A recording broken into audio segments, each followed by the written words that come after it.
Hello dear students, कैसे हो आप सब। इस वीडियो में बात करेंगे बेटा अपनी बिजनेस लॉ एग्जामिनेशन की राइटिंग प्रैक्टिस के बारे में। मेरी बात ध्यान से समझना। एक बच्चे को प्रोविजन आता है, एक बच्चे ने सब कुछ लर्न कर रखा है, पर वो बच्चा अच्छे नंबर क्यों नहीं स्कोर कर पाता? Just because of writing practice. उसको पता ही नहीं कि लिखना कैसे है। लॉ क्या कहता है? लॉ सिंपल सी चीज एक कहता है कि भाई अपना लॉ मत लगा, मैंने जो बता रखा है, मेरी जो टर्मिनोलॉजी है वो लॉ की लैंग्वेज में ही मुझको लिख के दे। अब बच्चा क्या होता है, वो कंफ्यूज होता है, उसे पता ही नहीं कि मैम लॉ की लैंग्वेज होती कैसे, उसको लिखना कैसे होता है। समझो, आपके डायरेक्ट क्वेश्चन होते हैं, आपके स्टेटमेंट बेस्ड क्वेश्चन होते हैं, आपके केस स्टडी के क्वेश्चन होते हैं, आपका डिफरेंस बिटवीन होते हैं। इन सबको आपको लिखना कैसे, प्रेजेंट कैसे करना, उसको मैं आपको एक सिंपल वीडियो के अंदर सिखा दूंगी, ताकि आपको कॉन्फिडेंस बिल्डअप हो जाए कि मैम क्वेश्चन आएगा तो मुझे लिखना कैसे है। अब देखो, ये वीडियो जो है सेमेस्टर 1 के हर बच्चे के लिए मैंडेटरी है, यूजफुल है, उसको एग्जामिनेशन से पहले करके जानिए। और आपको लगता है कि मैम मुझे और ऐसी इंफॉर्मेटिव वीडियो मिलती रहे ताकि मैं अपने स्कोर को बूस्ट अप कर पाऊँ, बिल्डअप कर पाऊँ, A+ आसानी से स्कोर कर पाऊँ, तो बेटा आपको यूट्यूब चैनल को सब्सक्राइब करना है। अच्छा, मेरी बात ध्यान से समझना। ये बेटा ड्यू की सेमेस्टर 1 की एक्सक्लूसिव कम्युनिटी है, जिसके अंदर रेगुलर बेसिस पे आपको notes, study material, PYQ, due की सारी गाइडलाइंस, सारे अपडेट्स A to Z सबसे पहले आपको मिल जाते हैं। जितनी भी हमारे चैनल के थ्रू इंपॉर्टेंट वीडियोस आती है, PPT, PDF और सपोर्ट, साथ साथ में द बेस्ट पार्ट इज मैं इस कम्युनिटी पे रेगुलर बेसिस पे बच्चों को गाइडेंस देती हूँ वॉइस नोट के थ्रू कि आपको अब क्या स्टेप लेना चाहिए, कैसे अपनी प्लानिंग करनी, कैसे आपके एग्जामिनेशन में आप ये चीज करके जाओ तो आपका अच्छे तरीके से मार्क्स स्कोर हो जाएंगे। तो फटाफट से इस कम्युनिटी का पार्ट बनो, चैनल को सब्सक्राइब कर लो एंड इस QR कोड को स्कैन कर लो। अगर आपसे QR कोड स्कैन नहीं हो पा रहा है, ज्वाइन नहीं हो पा रहे बेटा, आपको डिस्क्रिप्शन में कमेंट सेक्शन के अंदर व्हाट्सएप कम्युनिटी का लिंक मिल जाएगा, वहां से आप कनेक्ट कर लेना। ये कम्युनिटी बहुत ज्यादा हेल्पफुल होने वाली है। सेमेस्टर 1 से लेकर सेमेस्टर 6 तक आपकी ड्यू की जर्नी में जो जो चीज आपको रिक्वायर्ड है, जो जो मटेरियल आपको रिक्वायर्ड है, सब एक प्लेटफॉर्म के ऊपर आपको मिल जाने वाला है। किस चीज का कर रहे हो, फटाफट से QR कोड को स्कैन कर लो, वीडियो को लाइक कर लो, अपने सारे फ्रेंड्स को भेज देना। बिकॉज पेपर देने से पहले पेपर को देख लो, कि लिख के देख लो कि पेपर के अंदर मुझे लिखना क्या है। एक एक क्वेश्चन आपको करवाऊंगी जो कि बहुत ज्यादा इंपॉर्टेंट क्वेश्चन है। मैंने आपके प्रीवियस क्वेश्चन में से कुछ इंपॉर्टेंट सिलेक्टेड क्वेश्चन को पिकअप किया है, ताकि आपकी प्रैक्टिस भी हो जाए, आपका मोटिवेशन भी बिल्डअप हो जाए, कॉन्फिडेंस भी है, और साथ साथ में आपके कुछ इंपॉर्टेंट टॉपिक्स जो है वो भी साथ साथ आपके कवर होते चले जाए। तो लेट्स स्टार्ट द वीडियो। सबसे पहले बताओ, डेजिग्नेटेड पार्टनर कौन है, उसकी लाइबिलिटीज क्या है, उसकी अपॉइंटमेंट कैसे होती है, उसकी डिस्क्वालिफिकेशन क्या है। ये जो आपका प्रीवियस का क्वेश्चन है, ये 2015 से लेकर 2022 तक रिपीट आया है, बिल्कुल रिपीट। उसके अंदर देखो मेन चीज क्या हो गई, मान लो सिर्फ डेजिग्नेटेड पार्टनर पूछ लिया, डिस्क्वालिफिकेशन पूछ ली, या फिर सिर्फ लाइबिलिटीज पूछ ली, अपॉइंटमेंट पूछ ली, या फिर उसको रिलेट कर दिया कि पार्टनर के साथ, कि पार्टनर कौन होता है और डेजिग्नेटेड पार्टनर कौन होता है। देखो अल्टीमेटली क्वेश्चन की सेंस एक ही रही, क्वेश्चन को डिफरेंट डिफरेंट मोल्ड में डाल दिया, पर अगर एक बार क्वेश्चन का फुल फ्लेज कवरेज कर लेंगे तो क्या हमें आंसर लिखने में दिक्कत होगी? बिल्कुल भी नहीं। तो देखो हम इसका आंसर कैसे लिखेंगे, सबसे पहले हमें समझाना है कि डेजिग्नेटेड पार्टनर कौन है। डेजिग्नेटेड पार्टनर की हमें डेफिनेशन बता देनी है, ठीक है। डेजिग्नेटेड पार्टनर की डेफिनेशन बता देंगे। डेजिग्नेटेड पार्टनर के अंदर हमें बताना है कि वो कौन हो सकता है, एक इंडिविजुअल होना चाहिए, प्लस उसकी सेकंड कंडीशन क्या थी, रेजिडेंट इन इंडिया होना चाहिए। ये दो चीजें हमें मेन लिखनी है डेजिग्नेटेड पार्टनर की डेफिनेशन के अंदर, कि वो सबसे पहले इंडिविजुअल होना चाहिए और रेजिडेंट इन इंडिया होना चाहिए। रेजिडेंट इन इंडिया के बाद उसका हमें प्रोविजन एक्सप्लेन करना है। प्रोविजन का मतलब क्या है कि रेजिडेंट इंडिया हम एक पर्सन को कब कहेंगे, जब वो 182 डेज या उससे ज्यादा का स्टे करेगा इंडिया के अंदर। समझ में आ गया। डेजिग्नेटेड पार्टनर हमें एक्सप्लेन कर दिया कि इंडिविजुअल होना चाहिए, रेजिडेंट इन इंडिया होना चाहिए। अगर मान लो आपकी जो LLP है, उसके जो पार्टनर्स है, बॉडी है, वो कॉर्पोरेट बॉडी है, ये बॉडी कॉर्पोरेट्स है, आपके बॉडी कॉर्पोरेट्स है, तो उनको एक बंदे को नॉमिनेट करना पड़ता है। तो जो नॉमिनेटेड बंदा होगा वो डेजिग्नेटेड पार्टनर कहलाएगा। अब हम समझते हैं कि डेजिग्नेटेड पार्टनर की लायबिलिटीज क्या होती है। हमें लायबिलिटीज बतानी है डेजिग्नेटेड पार्टनर की। तो अगर एक पार्टनर है, डेजिग्नेटेड पार्टनर है, उसकी हमारी क्या लायबिलिटीज होगी, सबसे पहली लायबिलिटी की वो रिस्पॉन्सिबल होगा। रिस्पॉन्सिबल क्या, हर चीज के लिए, LLP से रिलेटेड कोई भी चीज होगी उसके लिए कौन रिस्पॉन्सिबल होगा, डेजिग्नेटेड पार्टनर। जितने भी एक्ट्स है, मैटर है, थिंग्स है, कोई भी चीज है, डेजिग्नेटेड पार्टनर उसके लिए रिस्पॉन्सिबल होगा। सेकंड चीज, अगर LLP ने किसी भी चीज का कॉन्ट्रावेंशन किया है तो डेजिग्नेटेड पार्टनर लायबल होगा। अगर LLP पे किसी भी चीज की पेनल्टी लगी है, LLP ने कोई भी काम किए, विलफुल रॉन्ग किए, फ्रॉड किए, तो उसके लिए कौन लायबल होगा, डेजिग्नेटेड पार्टनर लायबल होगा। समझ में आ गई? तीन चीजें, लायबिलिटी से रिलेटेड 3 पॉइंटर्स आपको ये लिख देने हैं। फिर बात आती है अगर अपॉइंटमेंट की, डेजिग्नेटेड पार्टनर की अपॉइंटमेंट की बात आएगी, तो वहां पे आपको पूरा ये प्रोसेस एक्सप्लेन करना है पॉइंट्स के अंदर। देखो एक चीज आपको बता रही हूँ, जितने बड़े पैराग्राफ लिखोगे नो सेंस, कोई यूज नहीं है इसका। जितना आंसर पॉइंटर्स में लिखोगे ना, वो उतना ज्यादा इंपैक्टफुल रहेगा एग्जामिनर के लिए। देखो लाइबिलिटीज का था, इतना बड़ा टॉपिक था, 3 पॉइंट्स कैसे याद करते हैं, मैंने आपको बिल्कुल शॉर्ट क्रिस्टल क्लियर कर दिया कि क्या लिखना है लाइबिलिटीज के अंदर। पहला पॉइंट जो होगा वो टारगेट करेगा रिस्पॉन्सिबिलिटी के ऊपर, कि रिस्पॉन्सिबल होगा इन सारी चीजों के लिए LLP से रिलेटेड।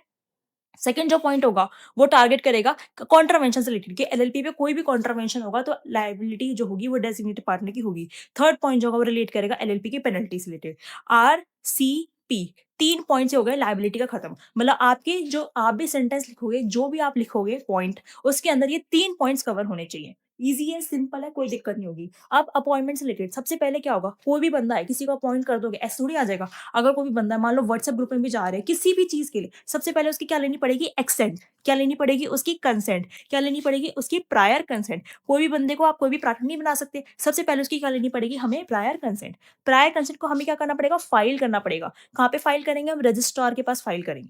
प्रायर कंसेंट को हम फाइल करेंगे कहाँ पे, रजिस्ट्रार के पास फाइल करेंगे। और फाइल कब तक करेंगे, 30 डेज के अंदर, with in 30 days of appointment. जिस दिन हमने डेजिग्नेटेड पार्टनर को अपॉइंट किया, उसके 30 डेज के अंदर हमें जो उसकी अपॉइंटमेंट है वो फाइल करनी पड़ेगी, किसको, रजिस्ट्रार के अंदर। और डेजिग्नेटेड पार्टनर फिर क्या ऑब्टेन करेगा, एक डीपीआईएन, जिसको हम क्या कहते हैं, डेजिग्नेटेड पार्टनर आइडेंटिफिकेशन नंबर, डीपीआईएन। ये फुल फॉर्म है, याद कर लेना, बहुत इंपॉर्टेंट है। एग्जाम के अंदर बहुत ही कम ऐसी है जो फुल फॉर्म रिलेटेड है। एग्जामिनर में लिखोगे ना इसको हाईलाइट करके कैप्स लॉक कर, तो बहुत अच्छा इंप्रेशन आएगा। अब देखो, मैंने एक बिल्कुल छोटी सी स्टोरी बताई आपको, स्टोरी के अंदर ही मैंने आपको 4 पॉइंट्स बता दिए। पहला पॉइंट क्या है, डेजिग्नेटेड पार्टनर के अपॉइंटमेंट के लिए सबसे पहले एक प्रायर कंसेंट होनी चाहिए। सेकंड, जो कंसेंट होगी वो फाइल करोगे रजिस्ट्रार को। थर्ड पॉइंट, फाइल जो कंसेंट करोगे वो 30 डेज के अंडर होनी चाहिए। और चौथी, डेजिग्नेटेड पार्टनर को डीपीआईएन मिलेगा। कहाँ से मिलेगा, सेंट्रल गवर्नमेंट से उसको डीपीआईएन मिलेगा। ठीक है। फिफ्थ पॉइंट क्या है आपका, फिफ्थ पॉइंट है आपका कि जो प्रोविजंस है सेक्शन नंबर 266 ए से लेकर सेक्शन नंबर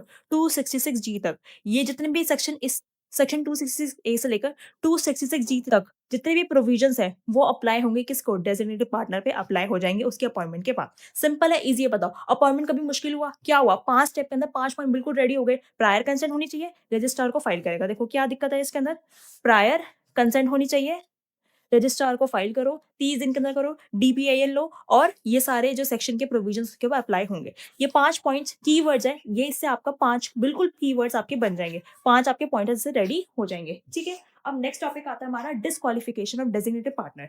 डेजिग्नेटेड पार्टनर की डिस्क्वालिफिकेशन क्या है, मतलब ऐसे कौन से बंदे हैं जो कि डेजिग्नेटेड पार्टनर के तौर पे अपॉइंट नहीं हो सकते। कौन कौन से हैं, जो बंदे अनसाउंड माइंड के हैं, जो बंदे अनडिस्चार्ज इंसॉल्वेंट है, मैंने आपको बहुत आराम से समझाया था कि अनडिस्चार्ज इंसॉल्वेंट कौन होते हैं, जो बंदे अनसाउंड माइंड के हैं, जो बंदे अनडिस्चार्ज इंसॉल्वेंट है, और थर्ड कौन से, जो कि एजुडिकेटेड इंसॉल्वेंट है। मैंने आपको बहुत आराम से डिफरेंस बताया था कि अनडिस्चार्ज इंसॉल्वेंट और एजुडिकेटेड इंसॉल्वेंट का मतलब क्या होता है। ठीक है, तो आप इसको कोर्स के अंदर से रेफर कर लेना। अब डेजिग्नेटेड पार्टनर की हमने क्या यहाँ पे पढ़ लिया है, डिस्क्वालिफिकेशन की, ये बंदे डेजिग्नेटेड पार्टनर बन ही नहीं सकते। लास्ट में इनके मान लो अगर क्वेश्चन आ गया कि पार्टनर कौन होता है, पार्टनर कोई भी ऐसा बंदा होता है जो कि अपॉइंट किया जाता है as per section number 5 of section number 5 के हिसाब से जो भी बंदा अपॉइंट किया जाता है वो पार्टनर खिलाया जाएगा। ठीक है, कोई भी बंदा हो सकता है, कौन लो, कोई भी इंडिविजुअल हो सकता है, कोई भी कंपनी हो सकती है, कोई भी एलएलपी हो सकती है, कोई भी फॉरेन एलएलपी हो सकती है, कोई भी फॉरेन कंपनी हो सकती है। तो इनमें से कोई भी बंदा जो होता है वो एलएलपी का क्या बन सकता है, पार्टनर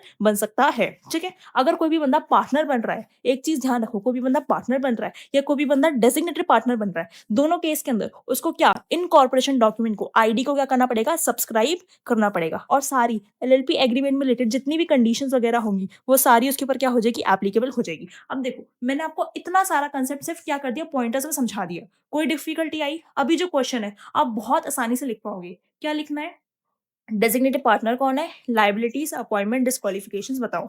ठीक है, डेजिग्नेटेड पार्टनर की डेफिनेशन बता दिए कि वो इंडिविजुअल हो सकता है, रेजिडेंट इंडिया हो सकता है, बॉडी कॉर्पोरेट्स नॉमिनेट पॉइंट है, पार्टनर्स है तो वो नॉमिनेट करेंगे। लाइबिलिटी क्या होगी कि रिस्पॉन्सिबल होगा हर चीज के लिए, कॉन्ट्रावेंशन किया तब रिस्पॉन्सिबल, एलएलपी को पेनल्टी लगी तब रिस्पॉन्सिबल। अपॉइंटमेंट के लिए प्रायर कंसेंट चाहिए, रजिस्ट्रार को फाइल करेगा 30 डेज के अंदर, डीपीआईएन ऑब्टेन करेगा सेंट्रल गवर्नमेंट से, और ये सारे सेक्शन के प्रोविजंस एप्लीकेबल होंगे। अब क्या होगा, उसकी डिस्क्वालिफिकेशन क्या, अनसाउंड माइंड का बंदा नहीं हो सकता, अनडिस्चार्ज इंस्टॉलमेंट नहीं हो सकता, और एजुकेटेड इंस्टॉलमेंट नहीं हो सकता। पार्टनर कौन होता है, और दो भी पार्टनर होगा और डेजिग्नेटेड पार्टनर होगा, वो इनकॉर्पोरेशन डॉक्यूमेंट के अंदर अपना जो नाम है वो सब्सक्राइब करेगा, और एलएलपी एग्रीमेंट से रिलेटेड जो भी कंडीशंस वगैरह होंगी वो उस पर अप्लाई होगी। ईजी था, सिंपल था, कोई डिफिकल्टी थी, इतना बड़ा क्वेश्चन हमने बहुत ही आसानी से इसको लर्न कर लिया। राइट, लर्न भी कर लिया, समझ भी लिया कि क्या कीवर्ड इसके अंदर लिखने हैं। प्रेजेंटेशन बिल्कुल एज इट इज, आपने हेडिंग लिखनी है, उसके अंदर पॉइंट्स लिखनी है, आपने हेडिंग लिखनी है, पॉइंट्स लिखनी है। एक चीज मैंने आपको लेक्चर के आगे डिटेल में भी बता रखा है, एक क्वेश्चन बिल्कुल आराम से। अब मैंने आपको एक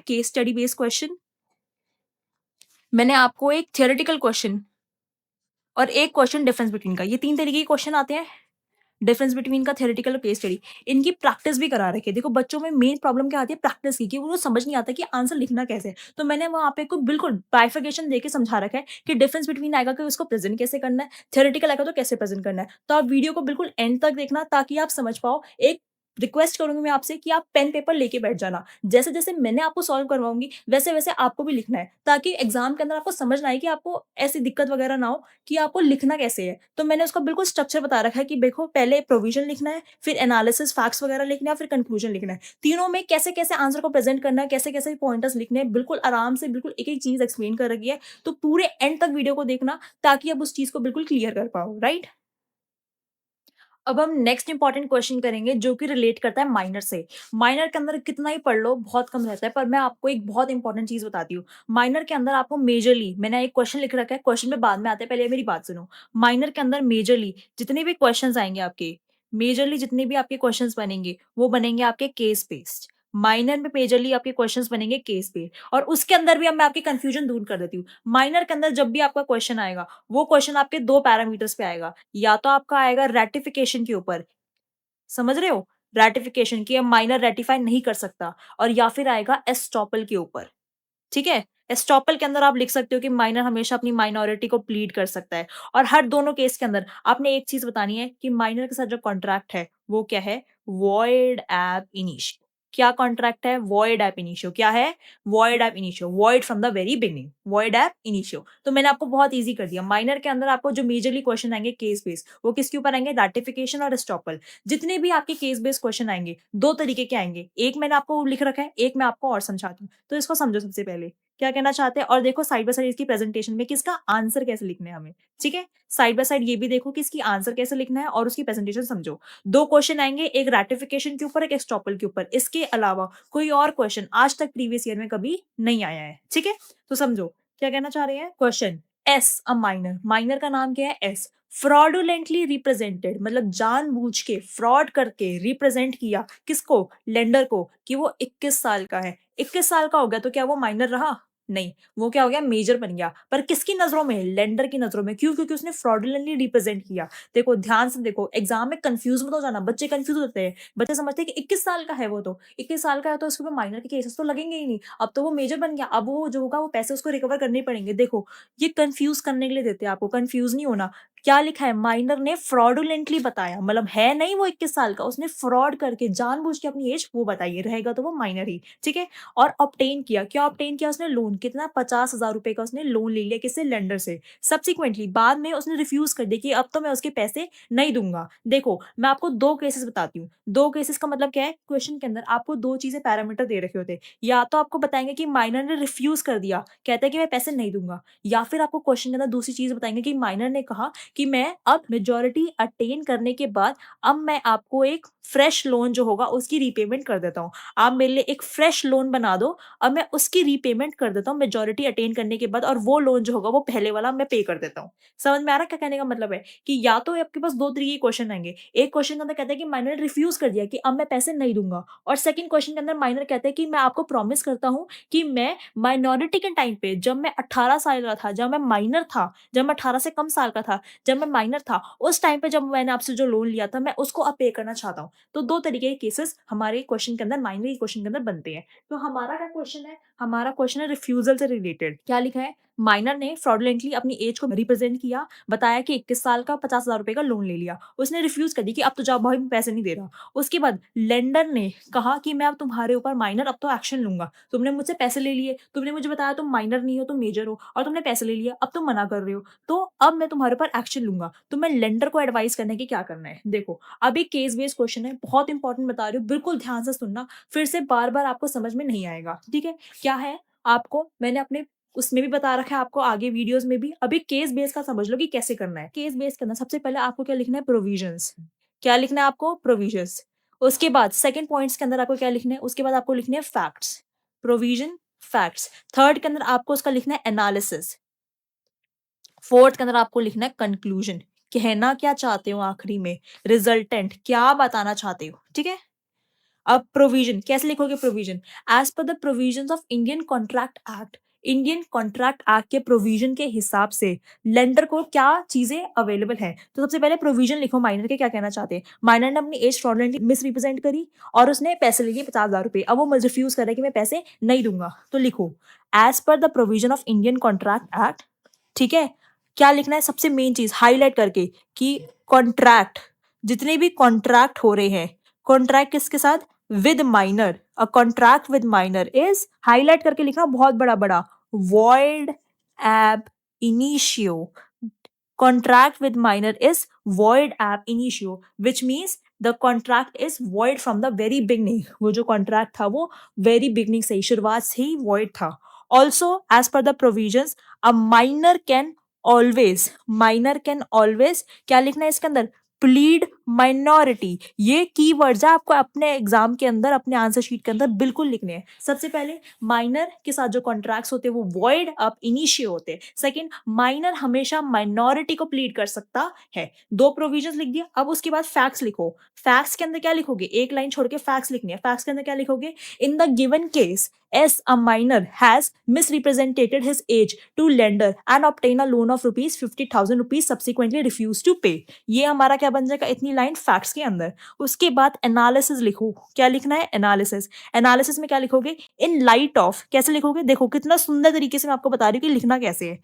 इन light of provisions, in light of provisions and facts. Provision को और फैक्ट को ध्यान में रखते हुए हम क्या कहना चाहते हैं कि अ minor is not capable of entering into a contract. Minor contract में एंटर नहीं कर सकता. Minor is not capable of entering into a contract. Minor कभी भी कॉन्ट्रैक्ट के अंदर एंटर नहीं कर सकता है, because a minor is a person who is, a minor is a person जो कि छोटा है, who hasn't attain the age of majority, जिसने मेजोरिटी की एज को अटेन नहीं करा है. माइनर ने अभी भी मेजोरिटी की एज को अटेन नहीं किया है. ठीक है, तो माइनर जो है वो कॉन्ट्रैक्ट के लिए अभी क्या है? कैपेबल नहीं है. So an agreement with the minor is absolutely void. All the agreements made with the minor are void ab initio. Void ab initio होंगे, absolutely void होंगे उसके अंदर, because a minor is a person who is not capable of entering into a contract. Not capable of entering into a contract. He has not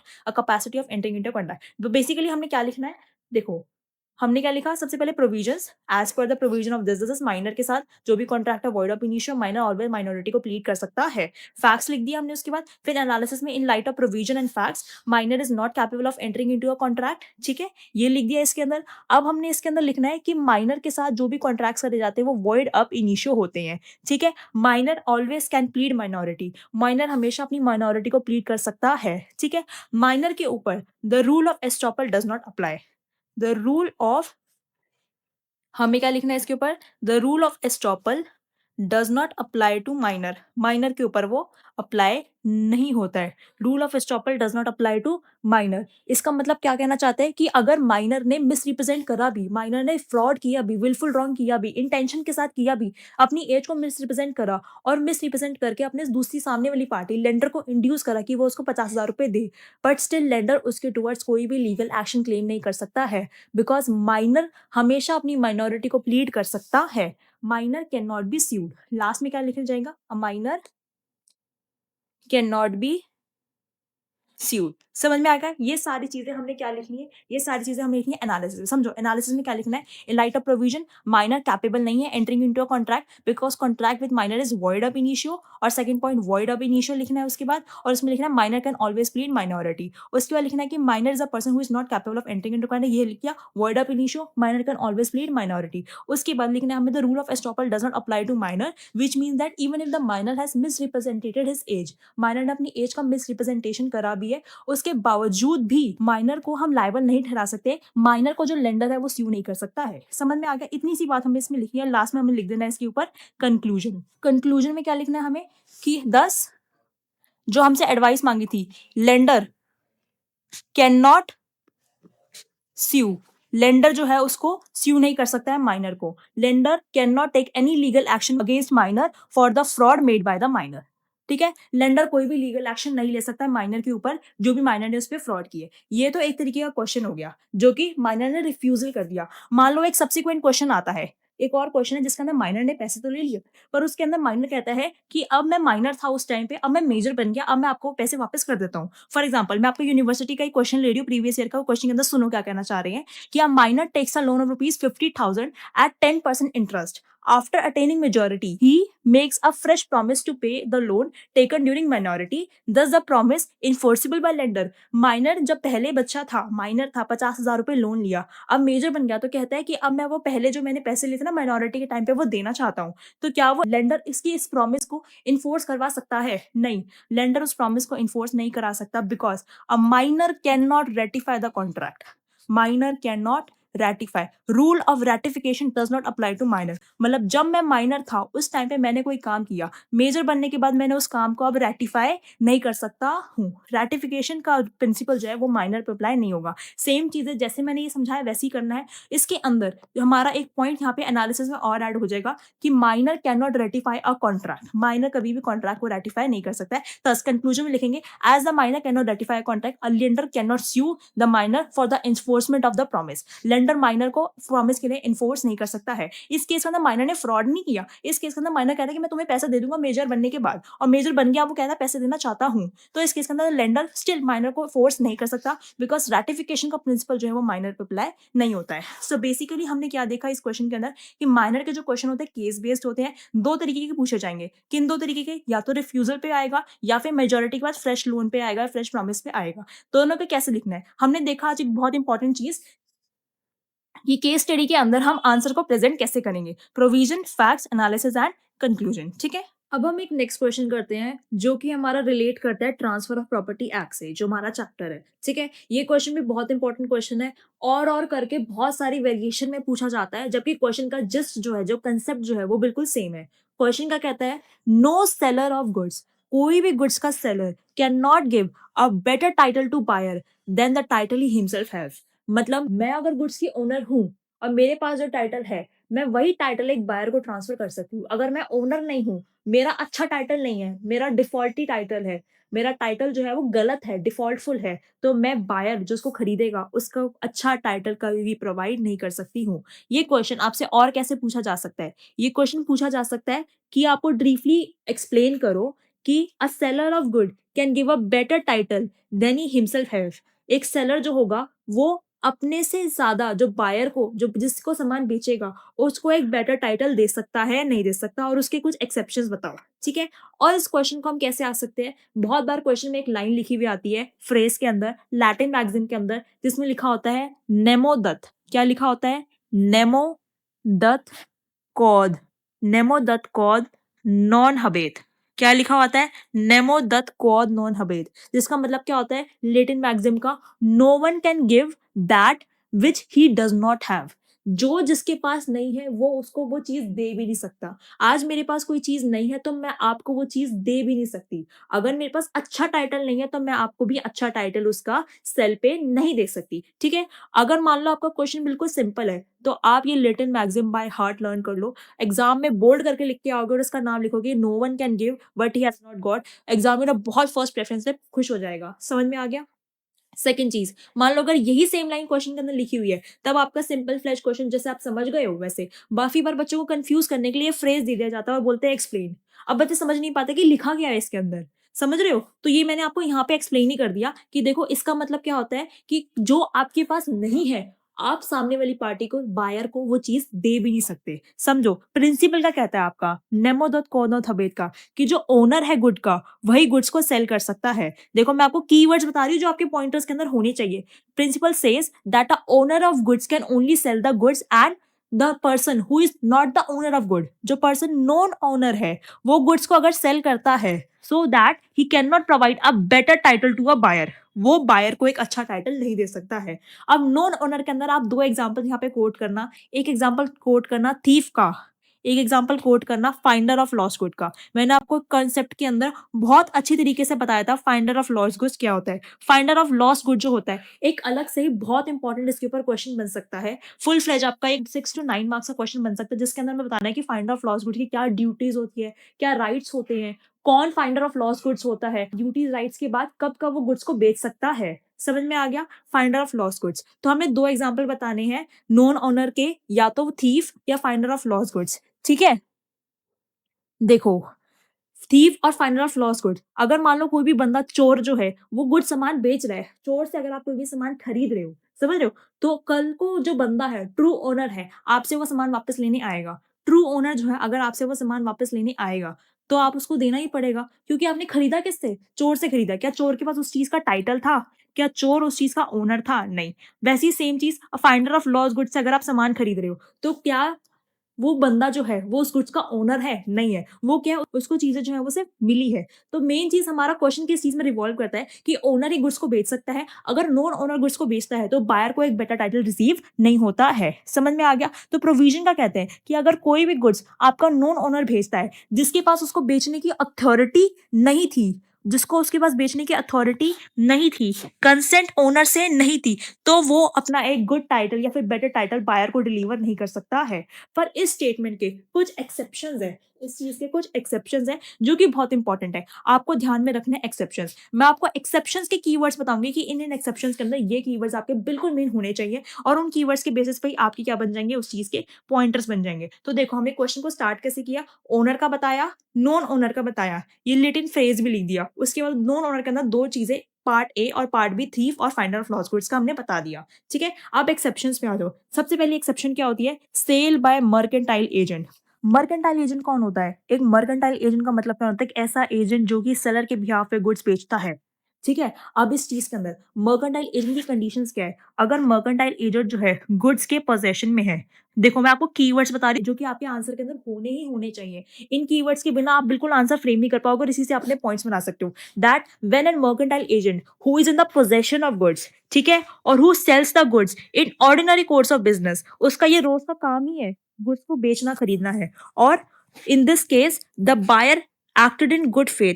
buyer जिसने उसने सामान खरीदा है वो गुड फेथ में एक्ट किया। उसको नहीं पता था कि वो एजेंट है, उसके पास अथॉरिटी है कि नहीं है, पर स्टिल उसने गुड फेथ में एक्ट किया। फिर भी उसने अच्छे विश्वास में आकर, उसको कोई गलत इंटेंशन नहीं थी, उसने गुड फेथ में आकर उससे सामान खरीद लिया। तो इस केस के अंदर जो वो सेल होगी उसके अंदर जो बायर है उसको एक बेटर टाइटल रिसीव होगा। ठीक है, बायर को जो होगा उस केस के अंदर बेटर टाइटल रिसीव हो जाएगा। क्या तीन कंडीशन होनी चाहिए? एजेंट पोजेशन में होना चाहिए, उसने सामान ऑर्डिनरी कोर्स ऑफ बिजनेस में बेचा होना चाहिए, और बायर ने गुड फेथ में एक्ट किया होना चाहिए। ठीक है, अब नेक्स्ट नेक्स्ट पॉइंट क्या हमारा? Sale by one of several joint owners. कहने का क्या मतलब है? मान लो एक चीज है, एक ये प्रॉपर्टी है, एक ये लैंड है, इसके ए बी सी तीन ओनर्स है। इसमें से ए ने बेच दिया बी और सी से पूछे बिना, तो ए ने बेचा जेड को, तो जेड को एक बेटर टाइटल मिलेगा। कब? किस केस के अंदर? अगर जेड ने जो है गुड फेथ में एक्ट किया है। देखो जितने भी आप पॉइंटर्स लिखोगे उसके अंदर एक मेन चीज जरूर लिखनी है कि buyer has acted in good faith. अगर इसके ऊपर कोई केस स्टडी क्वेश्चन आता है उसमें दिखाता है कि बायर को पहले से ही पता था कि उसके पास अथॉरिटी नहीं थी, इस मीन्स बायर ने गुड फेथ में एक्ट नहीं किया, तो उस केस के अंदर क्या बायर को बेटर टाइटल मिलेगा? नहीं, बायर को बेटर टाइटल नहीं मिलेगा उस केस के अंदर। ठीक है, थर्ड क्या हमारा? कि सेल उस बंदे ने करी है जिसके पास पोजेशन था गुड्स का। सेल बाय पर्सन,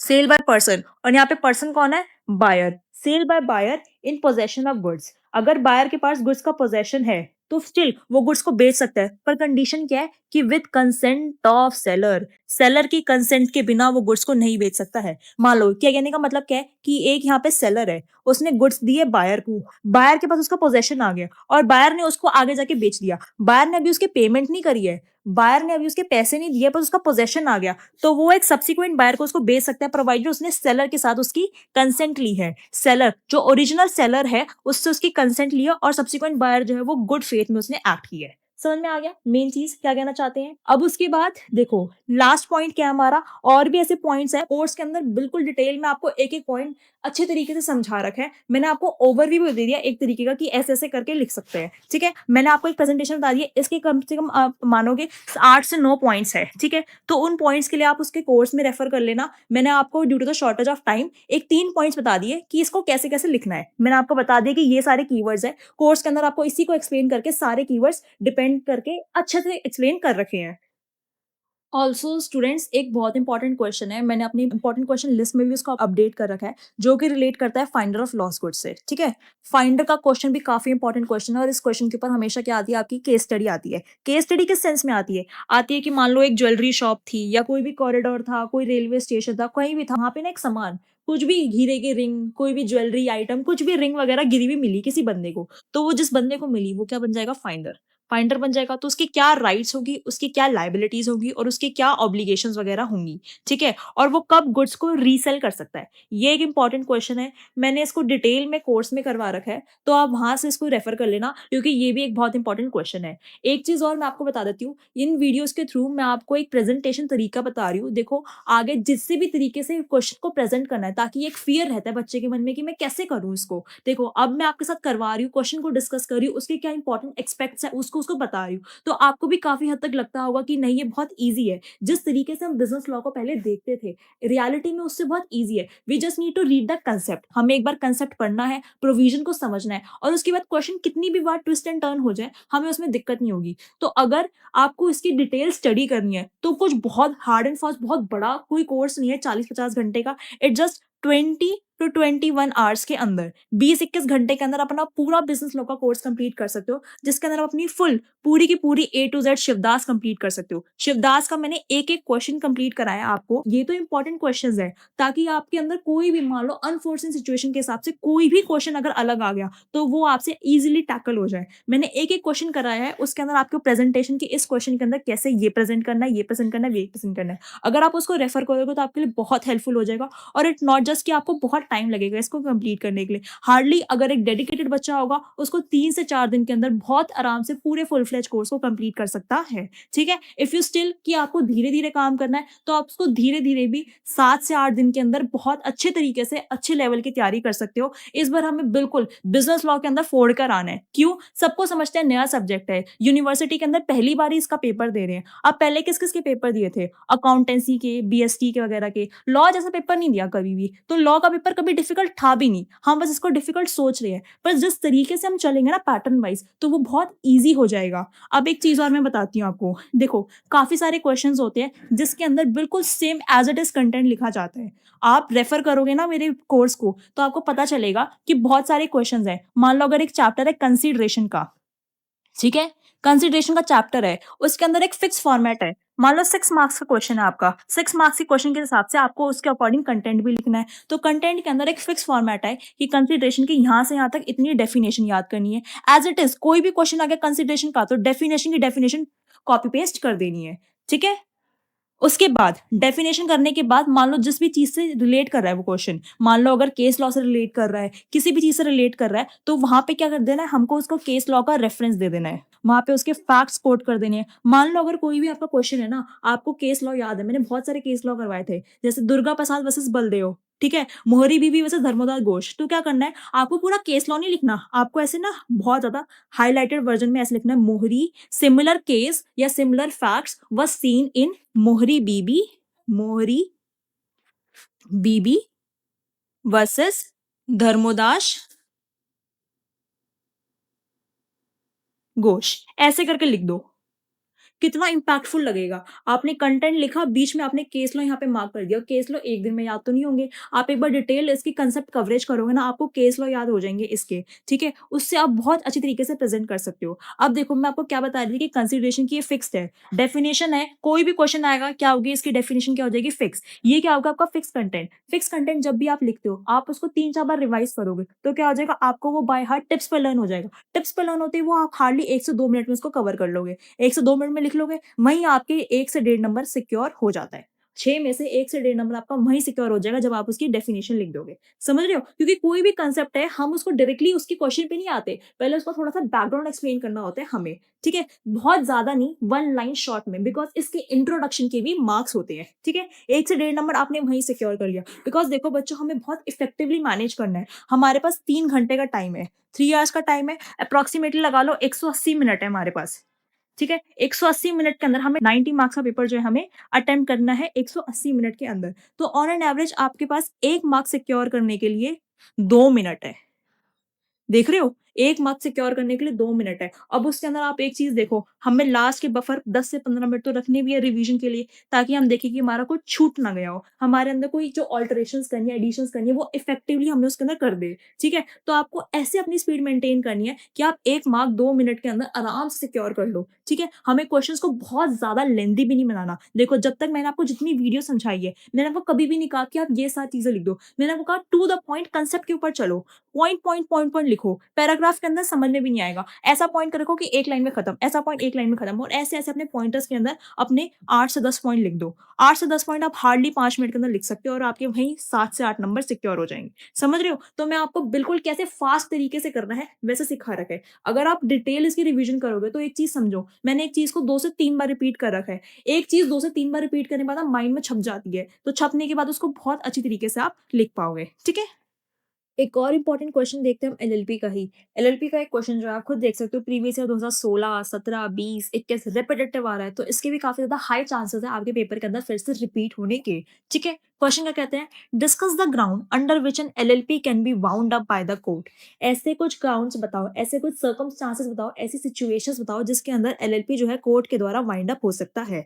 इसका एक तो ये क्वेश्चन होता है, ये क्या होगा आपका कंपल्सरी वाइंड अप का, that is mandatory wind up का क्वेश्चन हो गया। एक आपका सिमिलर क्वेश्चन बनता है जो कि बनता है वॉलंटरी वाइंड अप का, बिकॉज वाइंड अप दो तरीके से हो सकते हैं, या तो होगा मैंडेटरी या फिर होगा वॉलंटरी। तो ये वाला जो वाइंड अप है ये क्या है हमारा मैंडेटरी वाइंड अप का, हम दोनों ही कर लेंगे, कोई दिक्कत नहीं है। मैंडेटरी वाइंड अप मतलब wind up by the court. कैसे कैसे इसके पॉइंट्स लेंगे? सबसे पहले आपको एक लाइन के अंदर सबसे पहले समझाना है एलएलपी क्या होती है। एलएलपी की एक डेफिनेशन दे दो, एक लाइन के अंदर बिल्कुल शॉर्ट में खत्म कर दो एलएलपी की डेफिनेशन को। उसके बाद फिर से क्वेश्चन रिपीट करो कि circumstances in which the LLP can be wound up by the court. ठीक है? सबसे पहले कैसे सर्कमस्टांसेस है? जब एलएलपी खुद चाहे, डिसाइड्स करती है कि मुझे कोर्ट के द्वारा ही वाइंड अप होना है, मतलब वो वॉलंटरी वाइंड अप हो सकती है पर वो चाहती है कि वो कोर्ट के द्वारा ही वाइंड अप हो, तो उस केस के अंदर एलएलपी जो है वो कोर्ट के द्वारा वाइंड अप हो सकती है, मतलब वॉलंटरी नहीं मैंडेटरी वाइंड अप हो जाएगा उस केस के अंदर।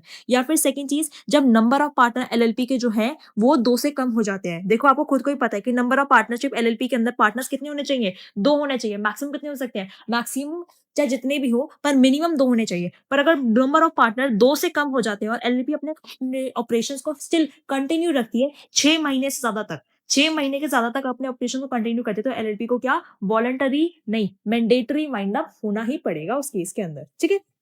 एलएलपी के पार्टनर्स 2 से अगर कम हो जाते हैं तो। थर्ड पॉइंट क्या है हमारा? थर्ड पॉइंट है हमारा कि अगर एलएलपी जो है अपनी डेब्ट्स वगैरह को पे नहीं कर सकती है, अपने क्रेडिटर्स को डेब्ट वगैरह पे नहीं कर सकती है, तो ट्रिब्यूनल कहता है कि ये भाई ठीक है, पैसे नहीं दे पाती, इंस्टॉलमेंट हो रही है, कोई नहीं, वाइंड अप कर दो। ठीक है? फोर्थ चीज, अगर एलएलपी ने कोई भी डिफॉल्ट करा है, अगर एलएलपी ने किसी भी चीज का डिफॉल्ट करा है, डिफॉल्ट किस चीज के अंदर? डिफॉल्ट उसने करा है स्टेटमेंट ऑफ अकाउंट्स के अंदर, या फिर statement of annual solvency of annual return के अंदर, स्टेटमेंट्स ऑफ अकाउंट के अंदर, एनुअल रिटर्न के अंदर करा है, सॉल्वेंसी में करा है, किसी भी चीज के अंदर अगर उसे कोई डिफॉल्ट करा है तो उस चीज के अंदर एलएलपी जो है वो कोर्ट कहता है कि उसको वाइंड अप कर दो। नेक्स्ट चीज क्या है? अगर एलएलपी जो है उसने कोई ऐसे एक्ट करे हैं जो कि नेशनल इंटरेस्ट के हित में खिलाफ है, मतलब नेशनल की सिक्योरिटी से, नेशन की सिक्योरिटी के उसके हित के अगेंस्ट में है, ठीक है, तो उस केस के अंदर भी एलएलपी को वाइंड अप किया जा सकता है, जो कि हिट करते हैं नेशनल इंटरेस्ट को, नेशनल इंटरेस्ट के जो कि अगेंस्ट में। और लास्ट पॉइंट क्या है? ये 6 के 6 पॉइंट्स है, बिल्कुल बाय हार्ट लर्न कर लो इनको। लास्ट पॉइंट क्या है? अगर ट्रिब्यूनल को लगता है, ट्रिब्यूनल इस ओपिनियन का है कि ये जस्ट एंड इक्विटेबल है, ट्रिब्यूनल के हिसाब से उसको लगता है कि ठीक है चलो एलएलपी को कर ही दो, उसको ये इक्विटेबल जस्टिस लगता है कि हाँ चलो ठीक है कर देना चाहिए, तो उस केस के अंदर भी एलएलपी जो है वो ट्रिब्यूनल के द्वारा, कोर्ट के द्वारा क्या हो जाती है? वाइंड अप हो जाती है। तो हमारे 6 पॉइंट्स है, ये क्या हमारे 6 पॉइंट्स है। अगर एलएलपी खुद चाहे तो पार्टनर्स 2 से कम हो जाए, डेब्ट नहीं पे कर पा रही है, डिफॉल्ट करा स्टेटमेंट ऑफ अकाउंट में और एनुअल रिटर्न के अंदर, या फिर नेशनल इंटरेस्ट के अगेंस्ट में उसने काम किया, या फिर ट्रिब्यूनल के द्वारा जस्ट एंड इक्विटेबल है कि एलएलपी को वाइंड अप कर दो। ये 6 अगर पॉइंट्स में से कोई भी कंडीशन सेटिस्फाई होती है तो एलएलपी उस केस के अंदर वाइंड अप हो जाती है। ठीक है? बिल्कुल ईजी था, सिंपल था, कुछ नहीं था, ये सारे उसके क्या थे? कीवर्ड्स थे। अब एक सिमिलर क्वेश्चन वही कि एलएलपी का क्या हो रहा है यहाँ के अंदर? Voluntary wind up. ऊपर क्या पढ़ा हमने? Mandatory wind up. इस केस का नाम क्या पढ़ेंगे? Voluntary wind up. Voluntary wind up का मतलब क्या है? एक ऐसा वाइंड अप जहां पे कोर्ट की इंटरफेरेंस नहीं है, एलएलपी खुद चाहे तो वाइंड अप हो सकती है, कोर्ट की इंटरफेरेंस नहीं है। और इस चीज के अंदर क्या इंपॉर्टेंट पॉइंट्स क्या इंपॉर्टेंट याद रखो कि अगर वॉलंटरी वाइंड अप करवाना चाहती है एलएलपी, तो उस केस के अंदर उसको अप्रूवल चाहिए कितने लोगों का? 3/4 ऑफ टोटल पार्टनर्स, जितने भी पार्टनर्स है एलएलपी के। मान लो एलएलपी के पार्टनर्स जो है वो 12 पार्टनर्स हैं, तो 12 का 3/4 दैट इज 9 पार्टनर्स एटलीस्ट उसकी अप्रूवल करे कि एलएलपी को बाइंड अप कर दो। तो अप्रूवल चाहिए एटलीस्ट 3/4 पार्टनर्स की, 3/4 पार्टनर अप्रूव कर देंगे तो एलएलपी जो है वो बाइंड अप हो जाएगी। कैसे? वॉलंटरी। और क्या क्या रिक्वायरमेंट्स है? अब देखो एक ही चीज है इसके अंदर कि वॉलंटरी बाइंड अप कब हो सकती है। वॉलंटरी बाइंड अप के कोई केसेस तो हो नहीं सकते कि भाई ऐसे कर दो, वैसे कर दो, ऐसे कर दो, नहीं। एक बार लोगों ने कहा कि वाइंड अप हो जाते तो चलो ठीक है, इसने एक कंडीशन रखी कि 3/4 लोगों ने अप्रूव करा होना चाहिए। अब इसको क्वेश्चन को एक्सटेंड करने के लिए, इलैबोरेट करने के लिए, बड़ा करने के लिए, अब एक लाइन थोड़ी लिख देंगे 6 नंबर के अंदर। इसको इलैबोरेट करने के लिए हम क्या लिखेंगे इसके बाद? उसकी स्टैट्यूटरी रिक्वायरमेंट। स्टैट्यूटरी रिक्वायरमेंट का मतलब क्या है कि अगर उसको वॉलंटरी वाइंड अप करना है, तो उसको क्या-क्या चीज़ों की रिक्वायरमेंट जो है, क्या-क्या कंडीशंस जो है उसको फुलफिल करना होगा, क्या-क्या चीज़ें उसकी पूरी करनी होगी। सबसे पहले उसको अपना डिक्लेरेशन देना होगा सॉल्वेंसी का कि जो एलएलपी है, वो जो वाइंड अप हो रही है, वाइंड अप तो हो रही है पर वो सॉल्वेंट है। डिक्लेरेशन देना पड़ेगा उसको सॉल्वेंसी का। कौन देगा उसकी डिक्लेरेशन? डेज़िग्नेटेड पार्टनर्स देंगे कि एलएलपी जो है वो उसके कोई भी डेब्ट्स वगैरह नहीं है, कोई भी उसके ऊपर कोई हाई लायबिलिटीज़ नहीं है, बर्डन नहीं है, वो सॉल्वेंट है। सेकंड चीज़, एलएलपी की एक क्रेडिटर्स की मीटिंग होगी। क्या होगी? मीटिंग होगी क्रेडिटर्स की। किसकी मीटिंग होगी? क्रेडिटर्स की मीटिंग होगी और उस मीटिंग के अंदर एटलीस्ट 2/3 जो क्रेडिटर्स है उसको अप्रूव करे होने चाहिए, उनकी कंसेंट होनी चाहिए एलएलपी के वाइंड अप से रिलेटेड। थर्ड, अगर जो क्रेडिटर की अप्रूवल मिल गई, डिक्लेरेशन ऑफ सॉल्वेंसी दे दी, उसके बाद क्या होगा? हमें अपॉइंट करना पड़ेगा एक लिक्विडेटर, जो कि एलएलपी के क्या करेगा? एलएलपी के सारे एसेट्स को अपॉइंट करेंगे हम किसकी? लिक्विडेटर की। लिक्विडेटर क्या करेगा? एलएलपी के जितने भी सारे एसेट्स हैं, एसेट्स को बेचेगा, लायबिलिटीज को पे ऑफ करेगा और जो बचेगा वो फिर बांट देगा पार्टनर्स के बीच में। ठीक है? ये होगी एलएलपी की अपॉइंटमेंट। लिक्विडेटर की अपॉइंटमेंट करेंगे, एलएलपी का लिक्विडेटर अपॉइंट होगा। कब होगा? 30 दिन के अंदर, 30 डेज के अंदर। जब हमने रेजोल्यूशन डाला कि एलएलपी को वाइंड अप करते हैं, वॉलंटरी वाइंड अप करते हैं, उसके 30 दिन के अंदर हमें लिक्विडेटर को अपॉइंट करना है, जो कि एसेट्स को बेचेगा, लायबिलिटीज को क्या करेगा? पे ऑफ करेगा। ठीक है? फोर्थ पॉइंट क्या हमारा? उसके बाद जितनी भी सारी इंफॉर्मेशन होगी, ड्यूटी है कि सबमिट करेंगे सारी इंफॉर्मेशन को। क्या? सारी इंफॉर्मेशन को हमें सबमिट करना है। किसको सबमिट करना है? रजिस्ट्रार को सबमिट करना है। ठीक है? और लास्ट में क्या होगी? हमारी एक फाइनल मीटिंग होगी और डिसोल्यूशन हो जाएगा। देखो, सारी चीजें बिल्कुल सीक्वेंस में एक स्टोरी की तरह है और उसके अलावा कुछ भी नहीं है। डिसोल्यूशन और वो वाइंड अप हो जाएगा। सारी चीजें सीक्वेंस में। सबसे पहले क्या? डिक्लेरेशन दो कि एलएलपी जो है वो सॉल्वेंट है, उसकी सारी रिपोर्ट्स वगैरह दो। क्रेडिटर्स की मीटिंग बिठाओ, उसके बाद अपॉइंटमेंट करो लिक्विडेटर की। लिक्विडेटर की अपॉइंटमेंट के बाद सारी चीजें रजिस्ट्रार को सबमिट कर दो और फाइनल मीटिंग करके उसको डिसोल्यूशन कर दो। समझ में आ गया? बिल्कुल ईजी था। वॉलंटरी वाइंड अप कैसे करना है? मैंडेटरी के 6 पॉइंट्स है। 6 पॉइंट्स बिल्कुल ईजी है, क्रिस्टल क्लियर पॉइंट्स है। अगर क्वेश्चन आता है, बिल्कुल एलएलपी की डेफिनेशन लिख के 6 के 6 पॉइंट्स यहाँ चिपका देना। और यहाँ पे वॉलंटरी अगर आता है इसके अंदर की वॉलंटरी वाइंड अप हो रही है, खुद से चाह रहे हैं, तो सबसे पहले एलएलपी की डेफिनेशन देके 3/4 मेंबर्स का अप्रूवल होना चाहिए, पॉइंट्स दे देना। उसमें स्टैट्यूटरी रिक्वायरमेंट्स देके बिल्कुल ये सीक्वेंस के हिसाब से लिख देना। पूरा फुल फ्लैश क्वेश्चन आपका कंप्लीट हो जाएगा उस केस के अंदर। कुछ दिक्कत थी? सब कुछ बहुत ईजी है, कोई दिक्कत नहीं है। आपके डिटेल रिवीजन के लिए कोर्स में स्टडी कर लो। एक एक चीज बहुत प्यार से आराम से समझा रखी है, बिल्कुल मिनिमल टाइम के अंदर, जाके कोई अलग फालतू की बात नहीं कर रखी है, बिल्कुल शॉर्ट में समझा रखा है सारी चीजें और ऐसे जो कि एक बिल्कुल एग्जाम ओरिएंटेड है। ठीक है? क्वेश्चन क्या हमारा? Who is unpaid seller and what are the rights available to him? Unpaid seller कौन है और उसके क्या राइट्स होते हैं? अब आप देख सकते हो ये क्वेश्चन कितनी बार आया है। प्रीवियस ईयर 2018 के अंदर, 19 के अंदर, 20 के अंदर, 22 के अंदर और फिर 23 के जो मार्च पेपर होते थे उसके अंदर।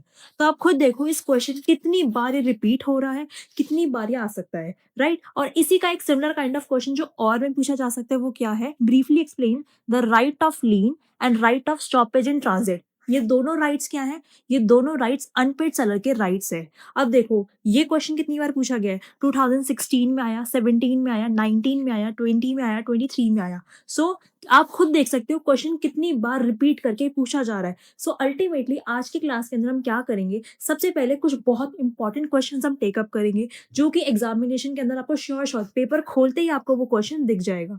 ठीक है? उस क्वेश्चन की टेंडेंसी ही ऐसी है कि वो एग्जामिनेशन में कितनी बार पूछा जा रहा है, रेपिटेटिव बेसिस पे हर बार आ रहा है। ठीक है? अब उसके बाद सबसे मेन प्रॉब्लम बच्चों को बिजनेस लॉ में किस चीज की आती है? लिखने की। क्या लिखने की? कि भाई हमको क्वेश्चन पता है, हमें आंसर पता है, उसको लिखे कैसे? कैसे हम उसके प्रोविजंस को एक्सप्लेन करें? कैसे हम उसके फैक्ट्स बताएं? कैसे हम उसका कंक्लूजन बताएं? कैसे हम उसकी बॉडी लिखें? राइट? कंक्लूजन कैसे लिखना है? बॉडी कैसे लिखनी है? बेसिकली इन शॉर्ट आंसर को कैसे फ्रेम करना है? तो बच्चों को इस चीज में बहुत ज्यादा दिक्कत होती है। आज की क्लास के अंदर हम इस चीज का भी सॉल्यूशन लेकर आएंगे। कैसे लिखना है? अपना पेन और नोटबुक लेके बैठ जाओ। एक एक क्वेश्चन जो मैं आपको समझा रही हूँ, जो कि बहुत इंपॉर्टेंट क्वेश्चन है, उसको आप मेरे साथ समझो पहले और उसको खुद लिखने की कोशिश करो। आप 4-5 क्वेश्चन भी अपने हाथ से लिख लोगे ना, आपको जिस लेवल का कॉन्फिडेंस आएगा ना, उस लेवल के कॉन्फिडेंस के हिसाब से आप सारे क्वेश्चन एग्जाम में अटेम्प्ट कर पाओगे। ठीक है? एक चीज समझो, हमारा 90 मार्क्स का पेपर है। कितने मार्क्स का पेपर है हमारा? बिजनेस लॉ का हमारा 90 मार्क्स का पेपर है, जिसके अंदर से हमारा कॉन्ट्रैक्ट एक्ट आएगा, सेल्स ऑफ गुड एक्ट आएगा और हमारा एलएलपी आ रहा है। एलएलपी इसके अंदर से 27 मार्क्स का है। 27 मार्क्स की एलएलबी के अंदर सिर्फ 6 क्वेश्चंस है जो कि मैंने अपने लेक्चर्स के अंदर आपको करवा रखे हैं। अगर जो आप ये 6 क्वेश्चंस कर लेते हो, ये 6 के 6 क्वेश्चन करने के बाद आपको कोई और क्वेश्चन देखने की ज़रूरत ही नहीं है। ऐसा नहीं है कि सारे क्वेश्चन जो है 6 के अंदर ही इंक्लूड है। 6 के अंदर कुछ स्पेसिफिक बिल्कुल नीश क्वेश्चन है जो कि आपको एग्ज़ाम के अंदर शॉर्ट मिलेगा ही मिलेगा। ये 6 के 6 क्वेश्चन मैंने आपको समझा रखे हैं अपनी क्लास के अंदर, कोर्स के अंदर आपको बहुत डिटेल में एक्सप्लेन कर रखे हैं। इसकी इंपॉर्टेंट क्वेश्चन की जो लिस्ट है वो भी मैंने अपलोड कर रखी है डिस्क्रिप्शन के अंदर ही, कोर्स डिटेल की, ठीक है? तो आप वहाँ जाके इस कोर्स के अंदर भी इसको चेकआउट कर सकते हो। वो एक बिल्कुल फुल फ्लेज कोर्स है, उसके अंदर सारी चीज़ें एक्सप्लेन कर रखी है। So coming back to our question, हमारा क्वेश्चन क्या है? अनपेड सेलर कौन है और उसके राइट्स क्या होते हैं? या फिर 2 राइट्स को एक्सप्लेन करना, that is right of lean and right of stoppage in transit, right? तो अब अपनी नोटबुक पेन निकाल लो और साथ-साथ लिखने की कोशिश करो कि क्या समझ रहे हो और कैसे-कैसे उसको प्रेज़ेंट करना है, ठीक है? एक चीज़ और मैं आपको बताना चाहूँगी, जभी भी आप कोई भी बिज़नेस लॉ का क्वेश्चन करते हैं, बिज़नेस लॉ के क्वेश्चन के अंदर आपके 2 तरीके के क्वेश्चन आएँगे। या तो वो आपका थ्योरेटिकल बेस्ड क्वेश्चन होगा, नॉर्मल थ्योरी का क्वेश्चन, जैसे कि ये है अनपेड सेलर का, या फिर आपका वो क्वेश्चन होगा केस स्टडी बेस्ड। आपको एक केस स्टडी दे रखी होगी, आपको उसके बिहाफ पे लिखना है। सो अगर कोई भी आपका थ्योरेटिकल क्वेश्चन आएगा, उसकी स्टार्टिंग कैसे करनी है ये चीज़ समझो। आपका कोई भी थ्योरेटिकल क्वेश्चन है, उसके अंदर अगर आपको सेक्शन पता है, वेल एंड गुड। जैसे मान लो अनपेड सेलर है, अनपेड सेलर का सेक्शन क्या है? अनपेड सेलर को गवर्न करता है सेक्शन नंबर 45। सेक्शन नंबर 45 किसका? सेल्स ऑफ गुड्स एक्ट का। अब एक चीज देखो, मैंने आपको अपनी क्लासेस के बिल्कुल फर्स्ट लेक्चर के अंदर बताया था, जब भी हम कोई एक्ट का नाम लिख रहे हैं तो एक्ट के नाम के अंदर हमें उसके सारे इनिशियल्स जो होते हैं, जैसे कि सेल का एस, गुड्स का जी, एक्ट का ए, ये सारे क्या होने चाहिए? कैपिटल होने चाहिए। First and the foremost thing जो कि एग्जामिनर चेक करता है बच्चे के लिए, ठीक है? ये चीज मैंने आपको अपने लेक्चर्स के बिल्कुल फर्स्ट क्लास के अंदर बता रखी है कि अगर हम कोई भी सेक्शन कोट कर रहे हैं, कोई भी एक्ट का नाम लिख रहे हैं, तो उसको लिखना कैसे है। तो अगर हमारा कोई भी थियोरेटिकल क्वेश्चन है, सेक्शन आता है, सबसे पहले सेक्शन कोट करना है उसका, ठीक है? उसके बाद आपको थियोरेटिकल क्वेश्चन डायरेक्टली स्टार्ट नहीं करना, उसको सबसे पहले समझाना है कि किस क्वेश्चन से है, किस बैकग्राउंड से है। जैसे कि जो हमारे अनपेड सेलर का क्वेश्चन है, वो हमारा remedies for breach of contract of sale में से है। कहने का क्या मतलब है कि अगर कोई भी बंदा आपका सेल का जो कॉन्ट्रैक्ट है उसका ब्रीच करेगा, तो क्या क्या रेमेडीज अवेलेबल होगी एक अनपेड सेलर को, ठीक है? तो उसका कुछ बैकग्राउंड दे दो। जैसे कि आपका right of lean and right of stoppage in transit का क्वेश्चन है, तो इसका बैकग्राउंड क्या है कि राइट कब अराइज होंगे? ये राइट अराइज होंगे जब हमारा वो जो सेलर है वो अनपेड होगा। ये राइट्स किसके हैं? एक अनपेड सेलर के राइट्स है।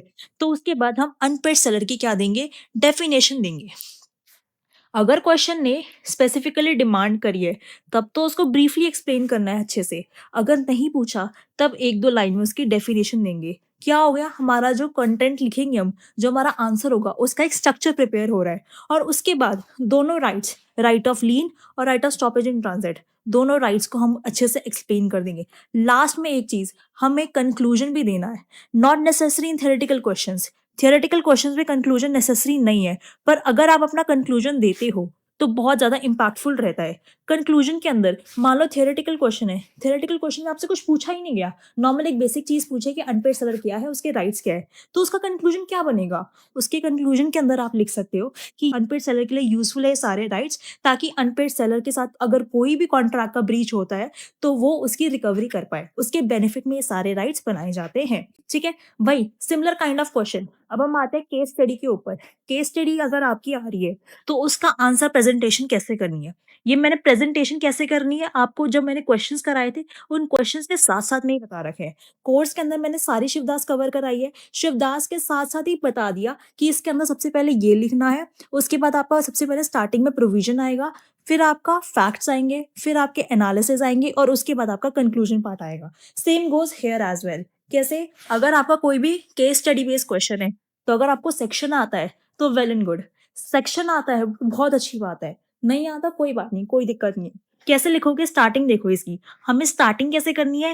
As per as per the provisions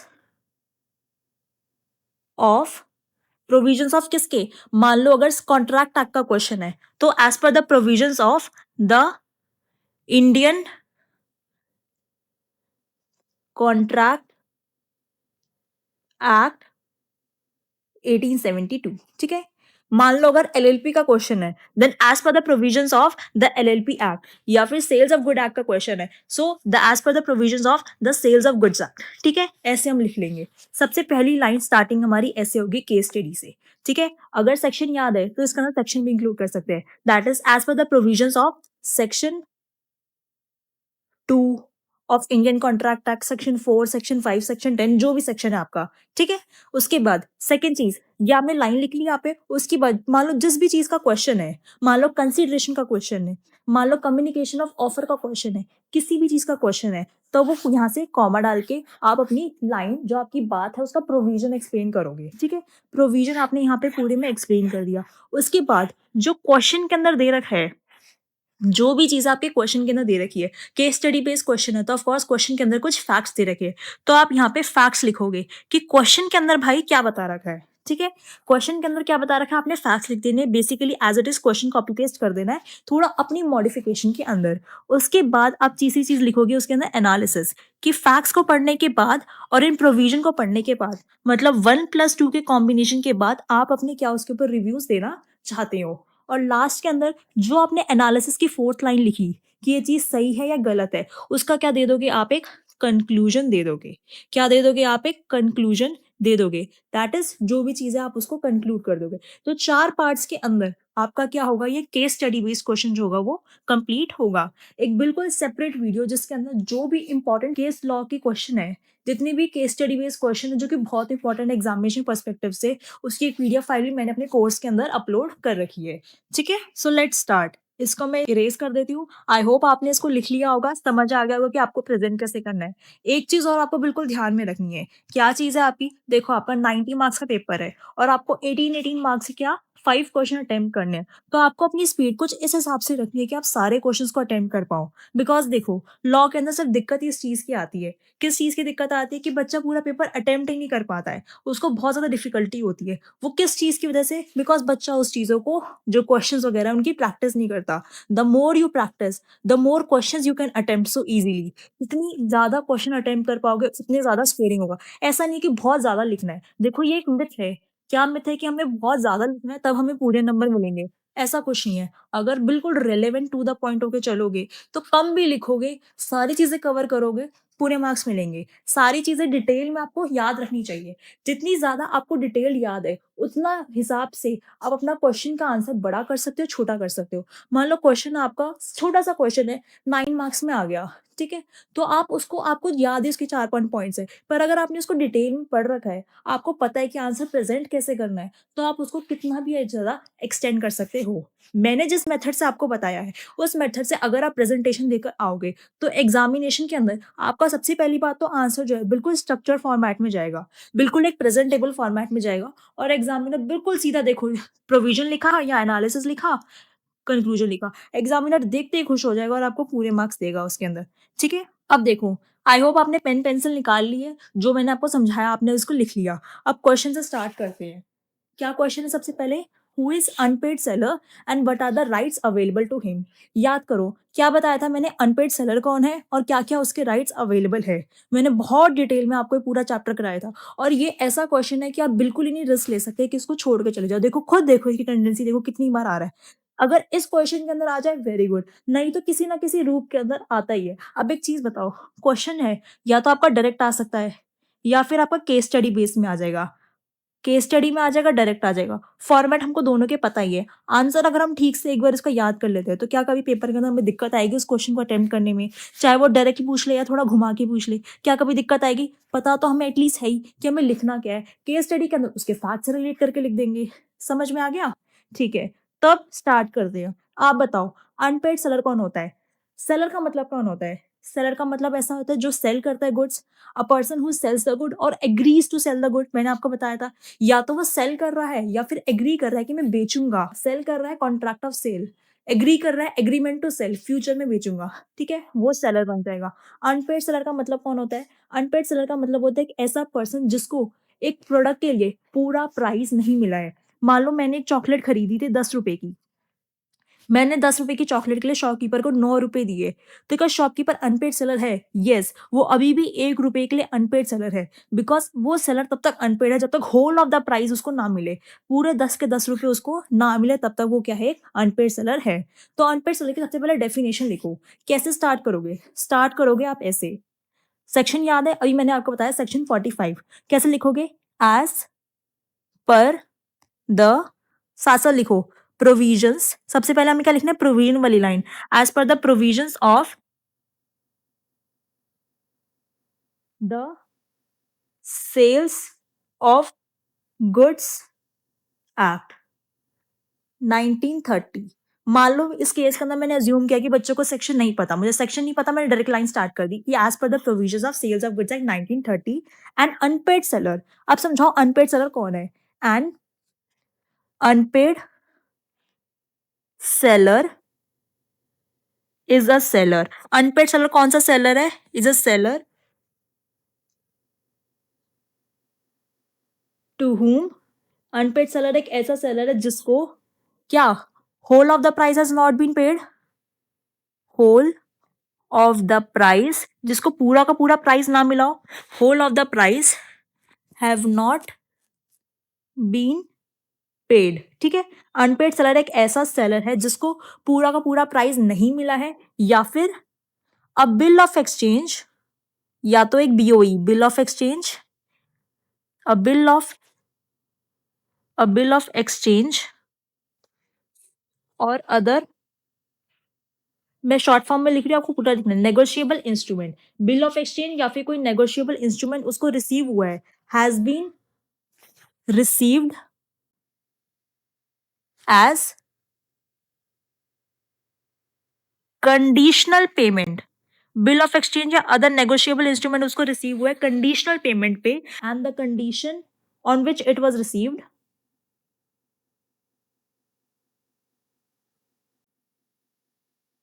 it was received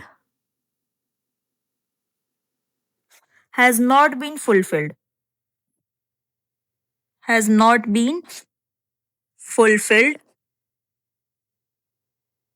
by reason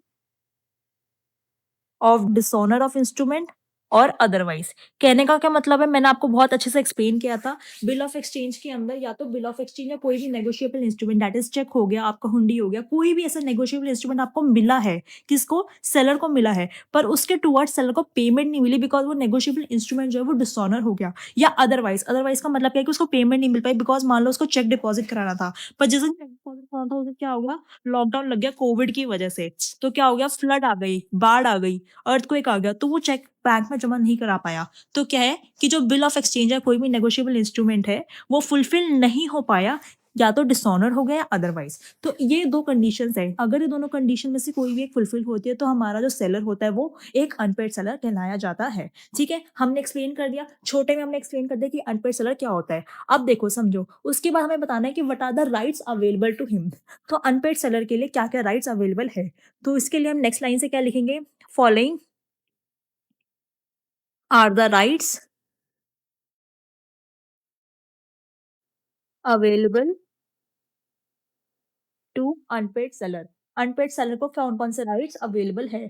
ठीक है, अब उसमें हम क्लासिफिकेशन देंगे कि कौन कौन से राइट्स हैं। राइट्स अगेंस्ट गुड्स गुड्स के अगेंस्ट उसको कुछ राइट्स है and rights against buyer buyer के अगेंस्ट उससे क्या क्या राइट्स। ठीक है, देखो क्वेश्चन के अंदर हमें स्पेसिफाई नहीं कर रखा कि वो कौन से राइट्स पूछ रहा है राइट्स अगेंस्ट गुड्स पूछ रहा है या फिर राइट्स अगेंस्ट बायर पूछ रहा है। तो हम दोनों के जो राइट्स है वो एक्सप्लेन कर लेंगे। आंसर हमारा कॉम्प्रिहेंसिव रखेंगे पर शॉर्ट में चलेंगे। अब देखो सबसे पहले फिर ये पॉइंट आ गया फिर देखो इसके अंदर राइट्स अगेंस्ट गुड्स गुड्स के अंदर कौन कौन से राइट्स है राइट्स अगेंस्ट गुड्स। ठीक है, तो उसके अंदर ए पॉइंट्स आप मेंशन कर देना कौन कौन से राइट्स है। राइट ऑफ लीन लीन का राइट आएगा अनपेड सेलर के पास।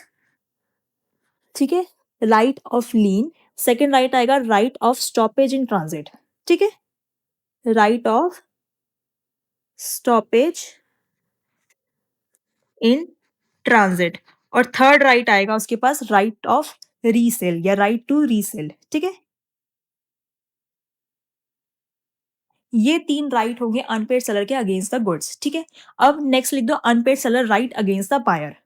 राइट्स अगेंस्ट बायर, कि बायर के अगेंस्ट उसके क्या-क्या राइट्स हैं। सबसे पहला राइट क्या है उसका कि वो बायर को स्यू कर सकता है। Right to sue for price. Price के लिए उसको स्यू कर सकता है। स्यूट फॉर प्राइस, ठीक है? सेकंड उसका राइट है कि स्यू कर सकता है वो डैमेजेस के लिए for non acceptance. Sue for damages. Damages के लिए उसको स्यू कर सकता है। ठीक है? मान लो उसको कोई भी डैमेज हो रहा है सेलर को, तो वो उसके लिए स्यू कर सकता है बायर को। मान लो बायर एक्सेप्ट नहीं कर रहा गुड्स को, गुड्स की डिलीवरी करी अनपेड सेलर ने डिलीवरी करी पर बायर उन गुड्स को कह रहा है कि मुझे नहीं चाहिए अब। तो नॉन एक्सेप्टेंस की वजह से अगर उसको कोई डैमेज हो रहा है सेलर को तो उसके लिए भी उसको स्यू कर सकता है। और थर्ड राइट क्या है? Suite for special damages. Special damages ऐसे ही मैंने देखो आपको क्लास में ही बताया था स्पेशल डैमेजेस कौन-कौन से डैमेजेस होते हैं। डैमेजेस कितने तरीके के होते हैं?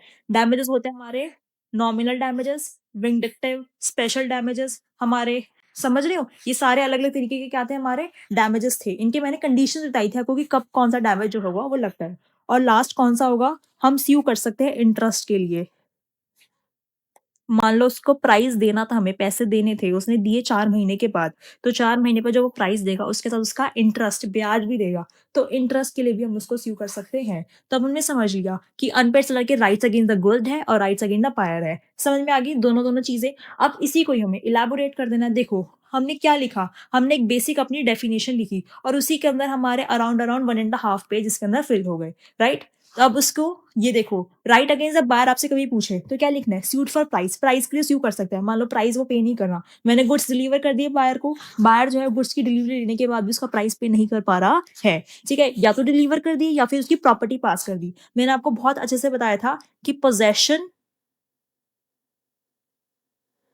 प्रॉपर्टी में क्या फ़र्क है?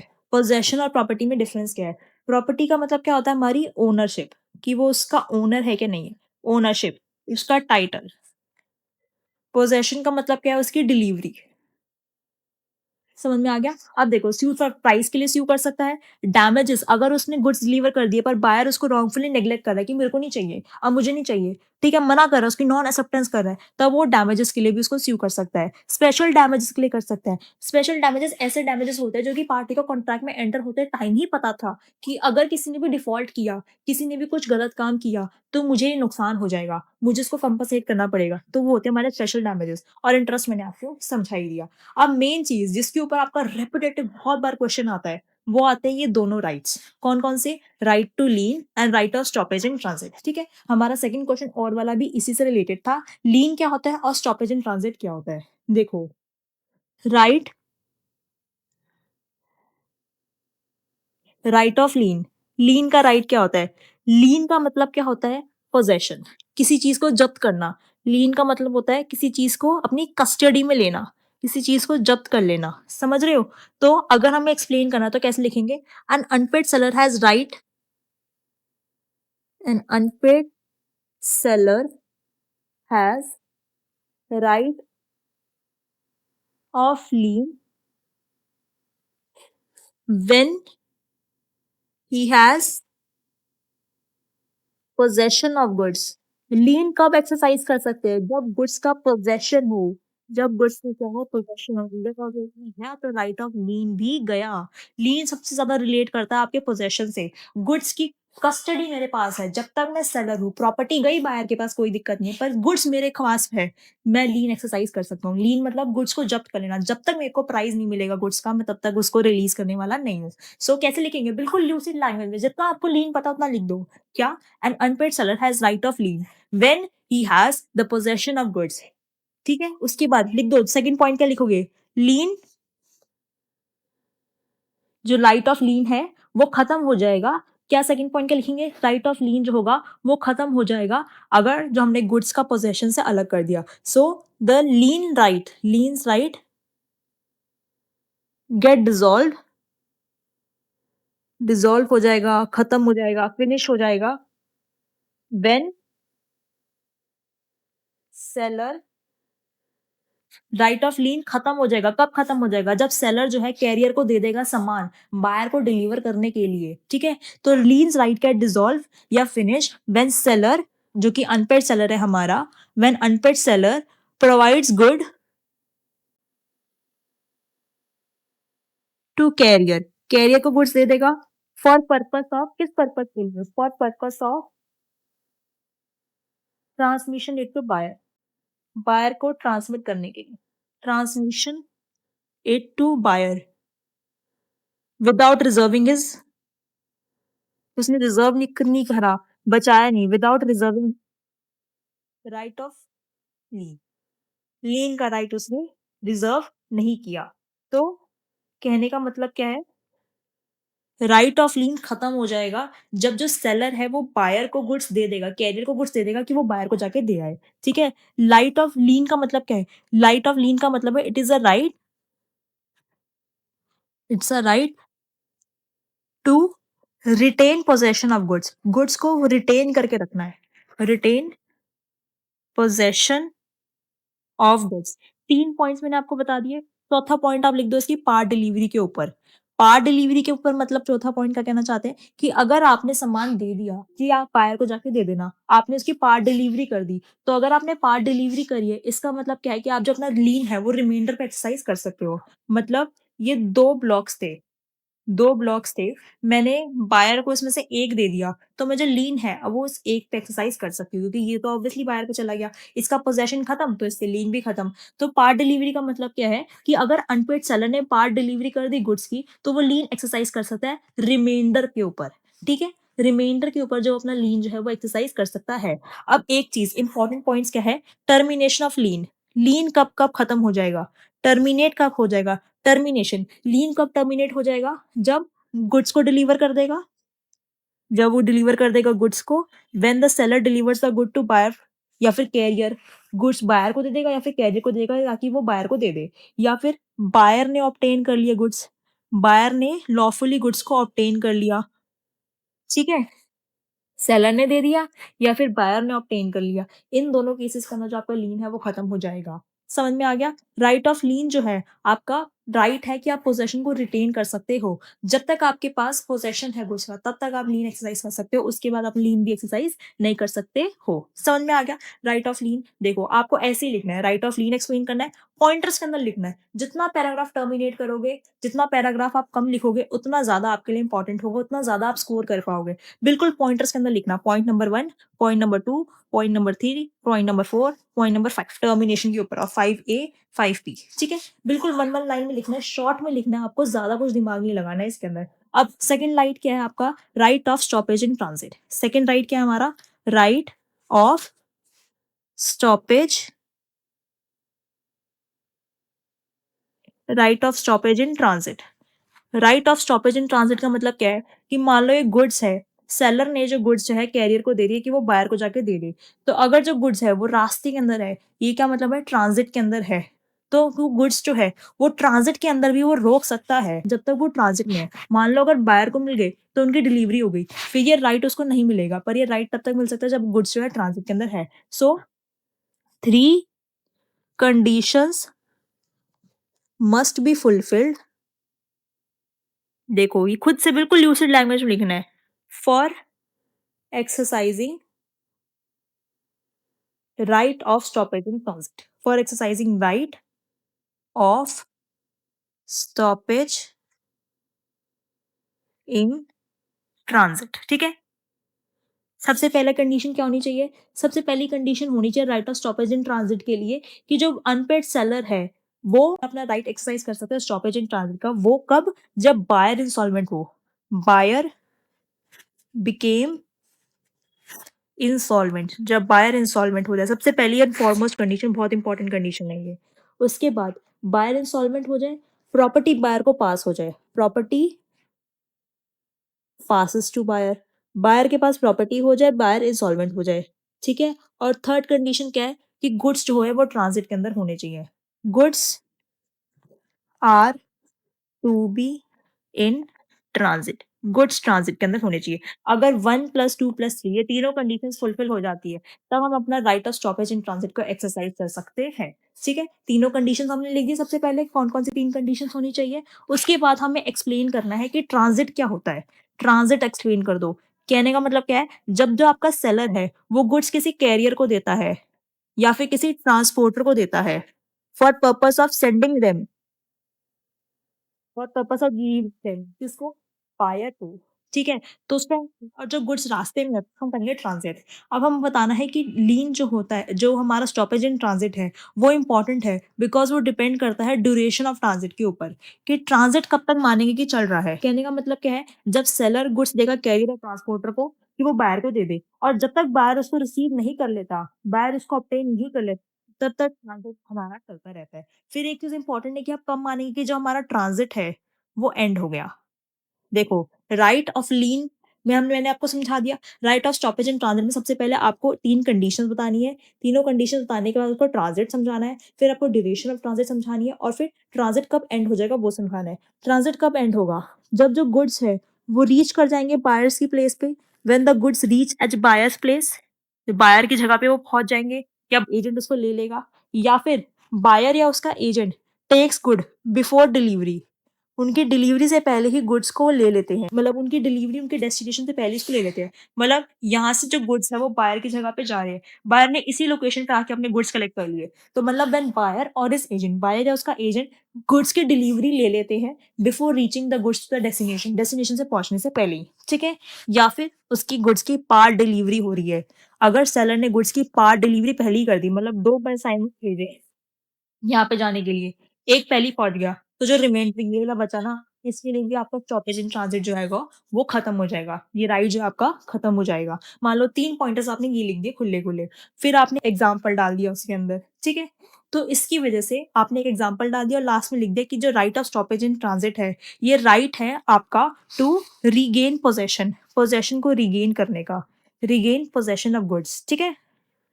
ये पॉइंट आपने लिख दिया। अब उसके बाद लास्ट चीज़ आपको नोटिस के बारे में बताना है।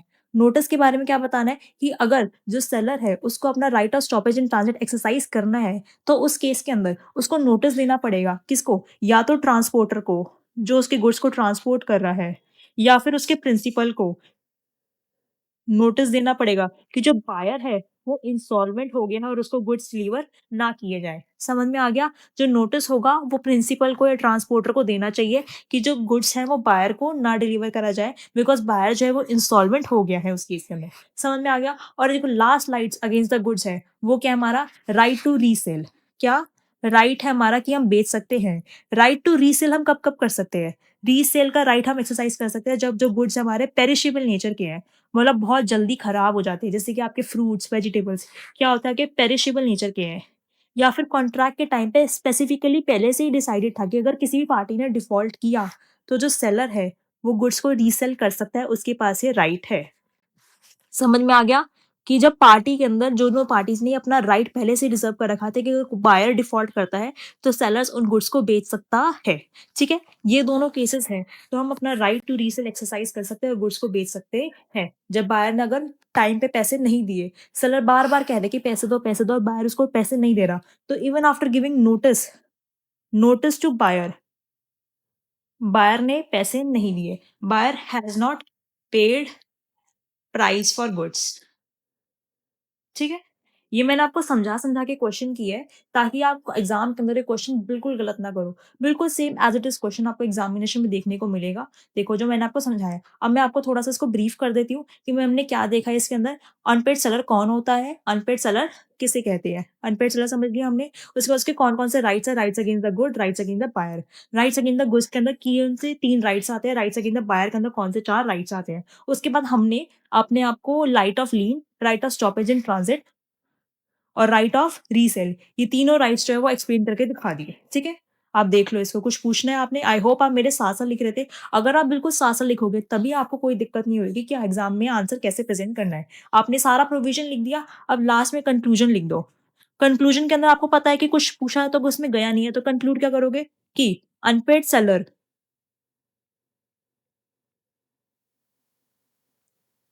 Can exercise both of his rights against goods and against buyer subjects to fulfillment of conditions. मतलब अगर कंडीशंस फुलफिल होती है तो अनपेड सेलर अपने ये राइट्स वगैरह एक्सरसाइज कर सकता है। ठीक है, ये हमारा कंक्लूजन हो गया। That's it. हमने कैसे इतनी आसानी से पहले प्रोविजन लिखा, फिर उसका हमने अपनी तरीके से उसको एनालिसिस दिया, उसके प्रोविजन को एक्सप्लेन किया और लास्ट में हमने उसका कंक्लूजन लिख दिया। इस तरीके से आपका जो क्वेश्चन है उसमें आपको फुल मार्क्स मिलेंगे। इस तरीके से आप प्रेजेंटेशन करके दिखाओगे। कंक्लूजन है हाईलाइट करके लिखो, लीन का राइट लिख रहे हैं बिल्कुल हाईलाइट करके लिखो। समझ में आ गया कैसे क्वेश्चन फ्रेम किया गया है? बहुत इंपॉर्टेंट क्वेश्चन है, बिल्कुल रिस्क मत लेना इसको छोड़ के जाने का, राइट। और अनपेड सेलर के लिए मैंने पूरी एक डेडिकेटेड क्लास के अंदर बहुत अच्छे से आपको समझा रखे हैं।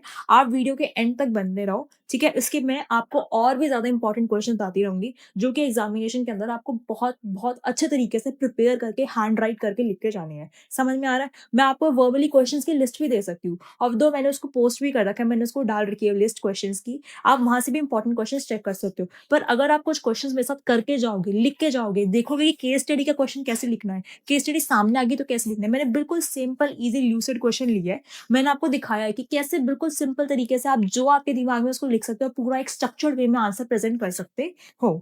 ठीक है, आपको बिल्कुल दिक्कत नहीं होगी एग्जाम के अंदर कि आपको कैसे प्रेजेंट करना है कैसे नहीं करना। बिल्कुल इंपॉर्टेंट क्वेश्चंस करते चलो और जो भी है उनको अच्छी तरीके से राइट करते चलो। ठीक है, so the next most important question is the contract of indemnity and guarantee. अगला कौन सा इंपॉर्टेंट क्वेश्चन है हमारा? हमारा नेक्स्ट क्वेश्चन है contract of indemnity and contract of guarantee. मान लो क्वेश्चन के अंदर काफी बार क्या होता है, हमें डिफरेंसेस पूछे जाते हैं, डिफरेंस बिटवीन पूछा जाता है, तो उसको कैसे अटेम्प्ट करेंगे? जो contract of indemnity and guarantee है, ये आपका previous year 2018, previous year 2020, previous year 2022 और 2023 के मार्च सेशन के अंदर 2 बार पूछा गया इवन। तो देखो ये अगेन बहुत ही इंपॉर्टेंट डिफरेंस बिटवीन है, एक ये डिफरेंस बिटवीन और एक difference between of sale and agreement to sale. ये दो बहुत इंपॉर्टेंट डिफरेंस बिटवीन है। सो इस क्लास के अंदर हम जो टेकअप कर रहे हैं वो डिफरेंस बिटवीन ले रहे हैं contract of indemnity and contract of guarantee का।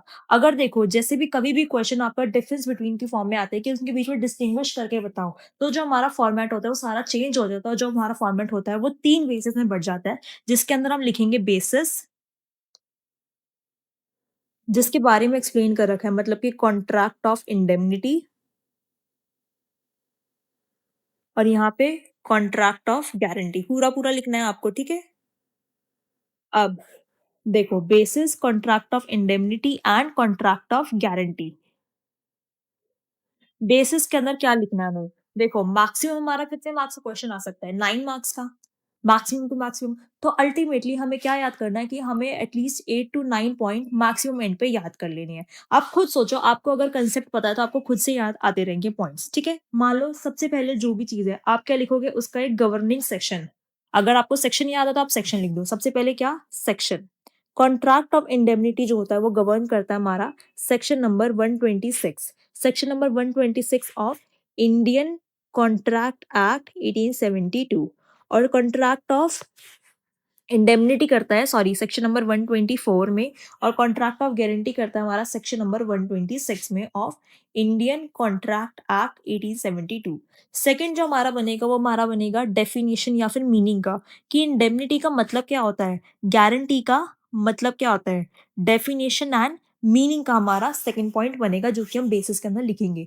इंडेमनिटी खुद सोचो, मैंने आपको पढ़ाया था इंडेमनिटी का मतलब क्या होता है। इंडेमनिटी का कॉन्ट्रैक्ट एक ऐसा कॉन्ट्रैक्ट होता है जहां पे एक पार्टी प्रॉमिस कर रही है किसी और पार्टी को, मतलब मैं प्रॉमिस कर रही हूँ आपको कि मैं सेव करूंगी, मैं आपको सेव करूंगी अगर आपको कोई भी नुकसान होगा मेरे कंडक्ट से, मेरी हरकतों से या किसी और पर्सन की हरकतों से। सो क्या डेफिनेशन होती है? डेफिनेशन होती है इंडेमनिटी के अंदर कि contract of indemnity is a contract where one party promises the other party to save the other party from conduct of promisor itself or for conduct of any other person, अगर उसको कोई भी loss cause हो रहा है, in case any loss caused by the person, ठीक है। अगर कोई भी लॉस मेरे द्वारा किसी को हो रहा है तो मैं उसको कहूंगी कि मैं उसको इंडेमनीफाई कर रही हूँ, ठीक है। तो मीनिंग एंड डेफिनेशन के अंदर हमें क्या लिखना है, कॉन्ट्रैक्ट ऑफ इंडेमनिटी के अंदर डेफिनेशन आप बुक से अपनी लर्न कर लेना और डेफिनेशन यहाँ पे लिख देना। कॉन्ट्रैक्ट ऑफ गारंटी के अंदर डेफिनेशन लर्न करके डेफिनेशन लिख देना। गारंटी का मतलब क्या होता है कि मैं कॉन्ट्रैक्ट ऑफ गारंटी के अंदर गारंटी दे रही हूँ कि अगर सामने वाली पार्टी ने अपनी ऑब्लिगेशन पूरी नहीं करी, अपनी लायबिलिटी पूरी नहीं करी, तो मैं उसकी लायबिलिटी को डिस्चार्ज करूंगी in case of is default. मतलब contract of guarantee is a contract where the promiser promises, जो प्रोमिसर है वो प्रोमिसेस करता है, किसको प्रोमिसेस करता है, आपके क्रेडिटर को प्रोमिस करता है, आपके क्रेडिटर को। कौन, श्योरिटी जो होता है वो प्रोमिस करता है क्रेडिटर को कि he will discharge the liability of principal debtor in case of his default, ठीक है। प्रिंसिपल डेटर की वो लायबिलिटी को डिस्चार्ज करेगा उसके डिफॉल्ट पे। नेक्स्ट नेक्स्ट पॉइंट हम बना सकते हैं अपने एग्जाम्पल्स का, दोनों का एक एक एग्जाम्पल उठा के लिख दो। कॉन्ट्रैक्ट ऑफ इंडेमनिटी का एग्जाम्पल क्या है, मान लो अगर ए प्रॉमिस कर रहा है बी को कि मैं आपको हर महीने कुछ गुड सप्लाई करूंगा, लेट सपोज 1,000 रुपए की, और सी यहाँ पे पिक्चर के अंदर आता है और सी प्रॉमिस करता है बी को, अगर ए फेल करता है, डिलीवर नहीं करता है, अगर A fails to perform is promise, अगर ए आपको गुड्स 1,000 रुपए के हर बार डिलीवर नहीं करता, तो मैं आपके लॉस को इंडेमनीफाई करूंगा। मतलब in case C makes a promise कि if any loss is cause to the B by conduct of promisor himself, that is by the conduct of C, or by the conduct of any other person, that is by the conduct of A, तो सी जो है वो B को जो है वो promise करता है और बी को जो है वो सेव करेगा फ्रॉम द लॉस, मतलब उसको इंडेमनीफाई करेगा।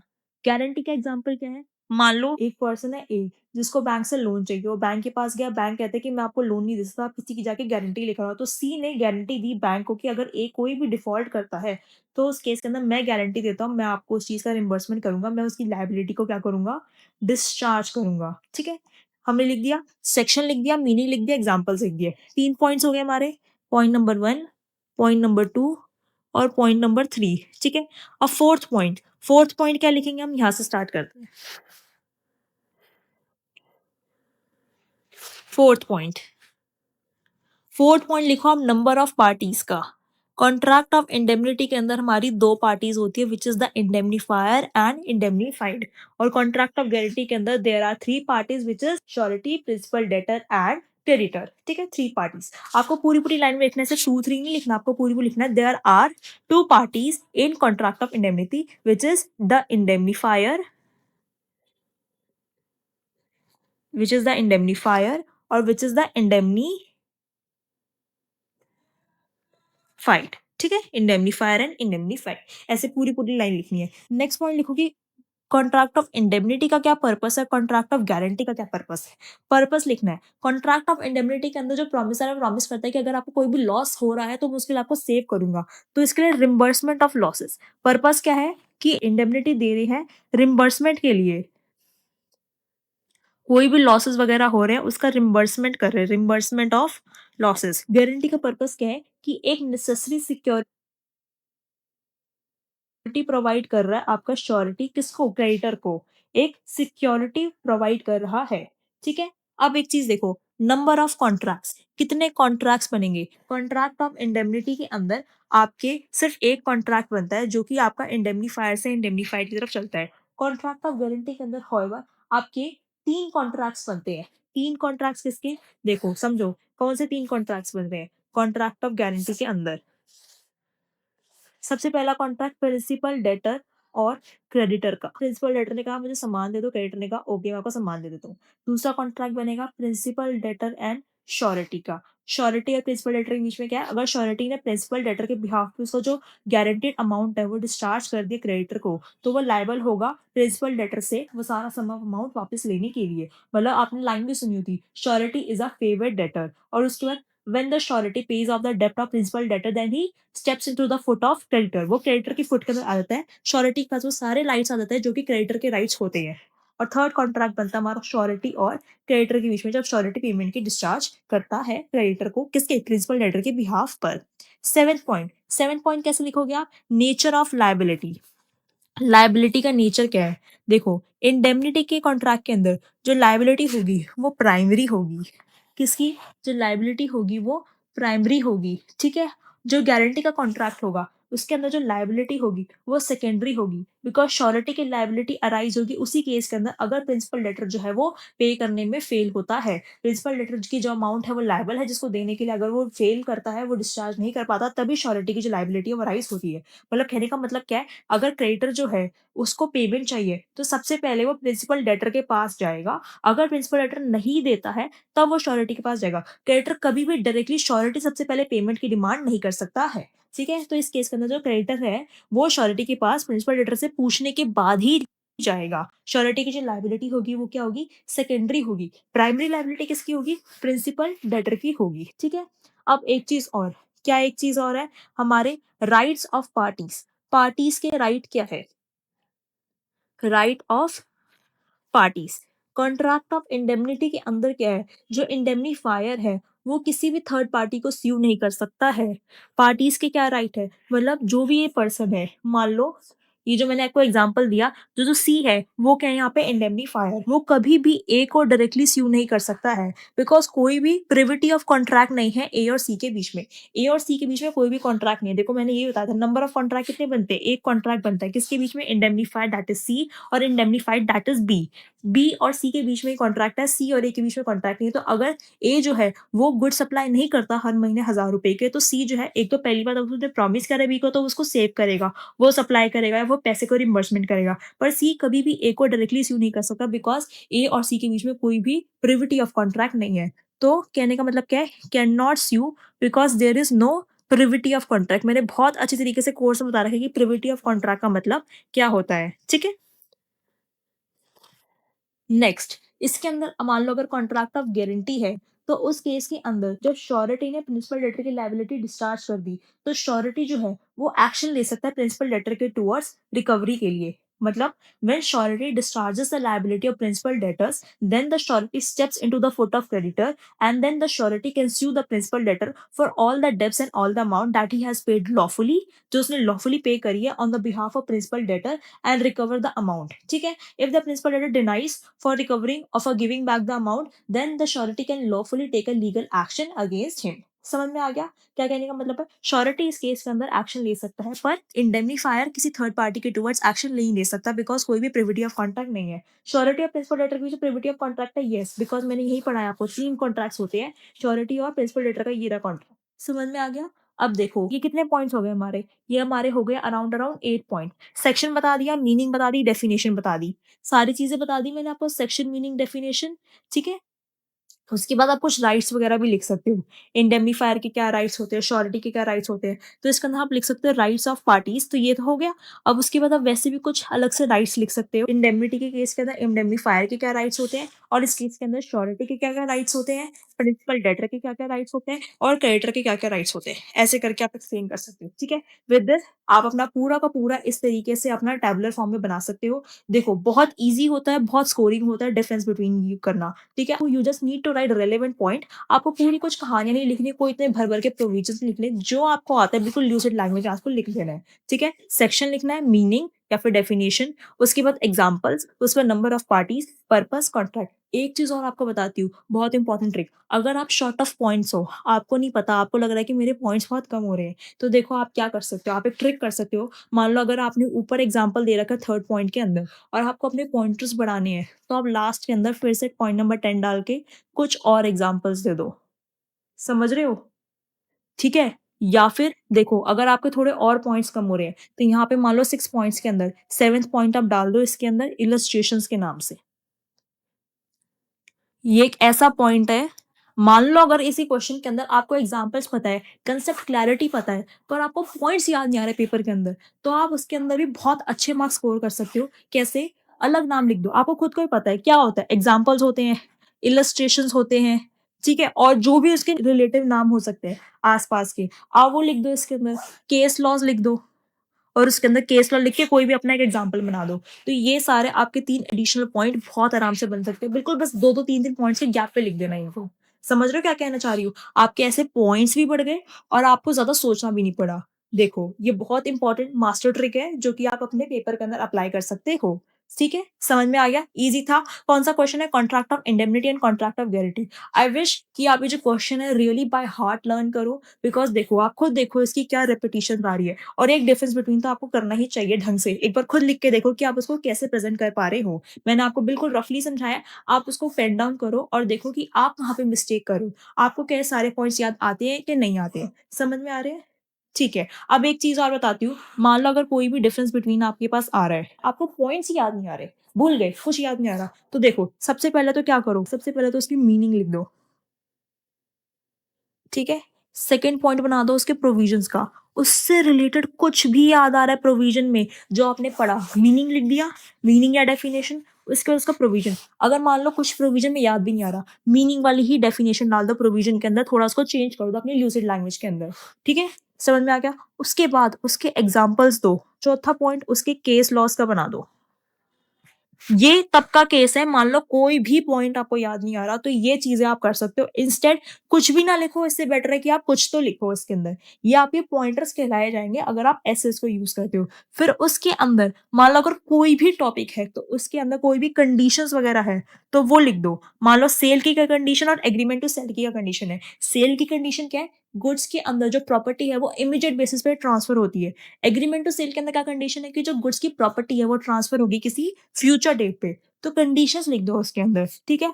अब एक चीज़ और ऐसे-ऐसे करके आप देखो कंसेप्ट के ना देखो, अभी हमने कुछ दिमाग नहीं लगाया, हमने कोई पॉइंट नहीं सोचा और हमने उसके साथ बिना कोई पॉइंट सोचे 5 पॉइंट इसके ऐसे ही बना लिए। एग्ज़ाम के अंदर कितने ही लिखने होते हैं? 6-7 पॉइंट लिखने होते हैं, मैक्सिमम 7-8 पॉइंट लिखने होते हैं, अगर जो बहुत अच्छी तरीके से प्रेज़ेंट कर रहे हैं। आपने 5 पॉइंट तो रेडीमेड बनाए-बनाए इसके अंदर है ही। लास्ट आप इसके अंदर जोड़ सकते हो पर्पस, उसका क्या पर्पस क्या है? क्यों था? किस चीज़ के लिए था? अगर आपको सेक्शन याद आ रहा है तो वेल एंड गुड। मान लो अगर आपका एक क्वेश्चन आ गया सेल के बीच में और एक क्वेश्चन आ गया आपका बेलमेंट के बीच में। आप इसके अंदर सबसे पहला पॉइंट क्या लिख सकते हो? सेल जो होता है वो गवर्न करता है sales of goods act 1930। Bailment जो है वो गवर्न करता है आपका Indian contract act 1872 special laws के अंदर जाके, ठीक है?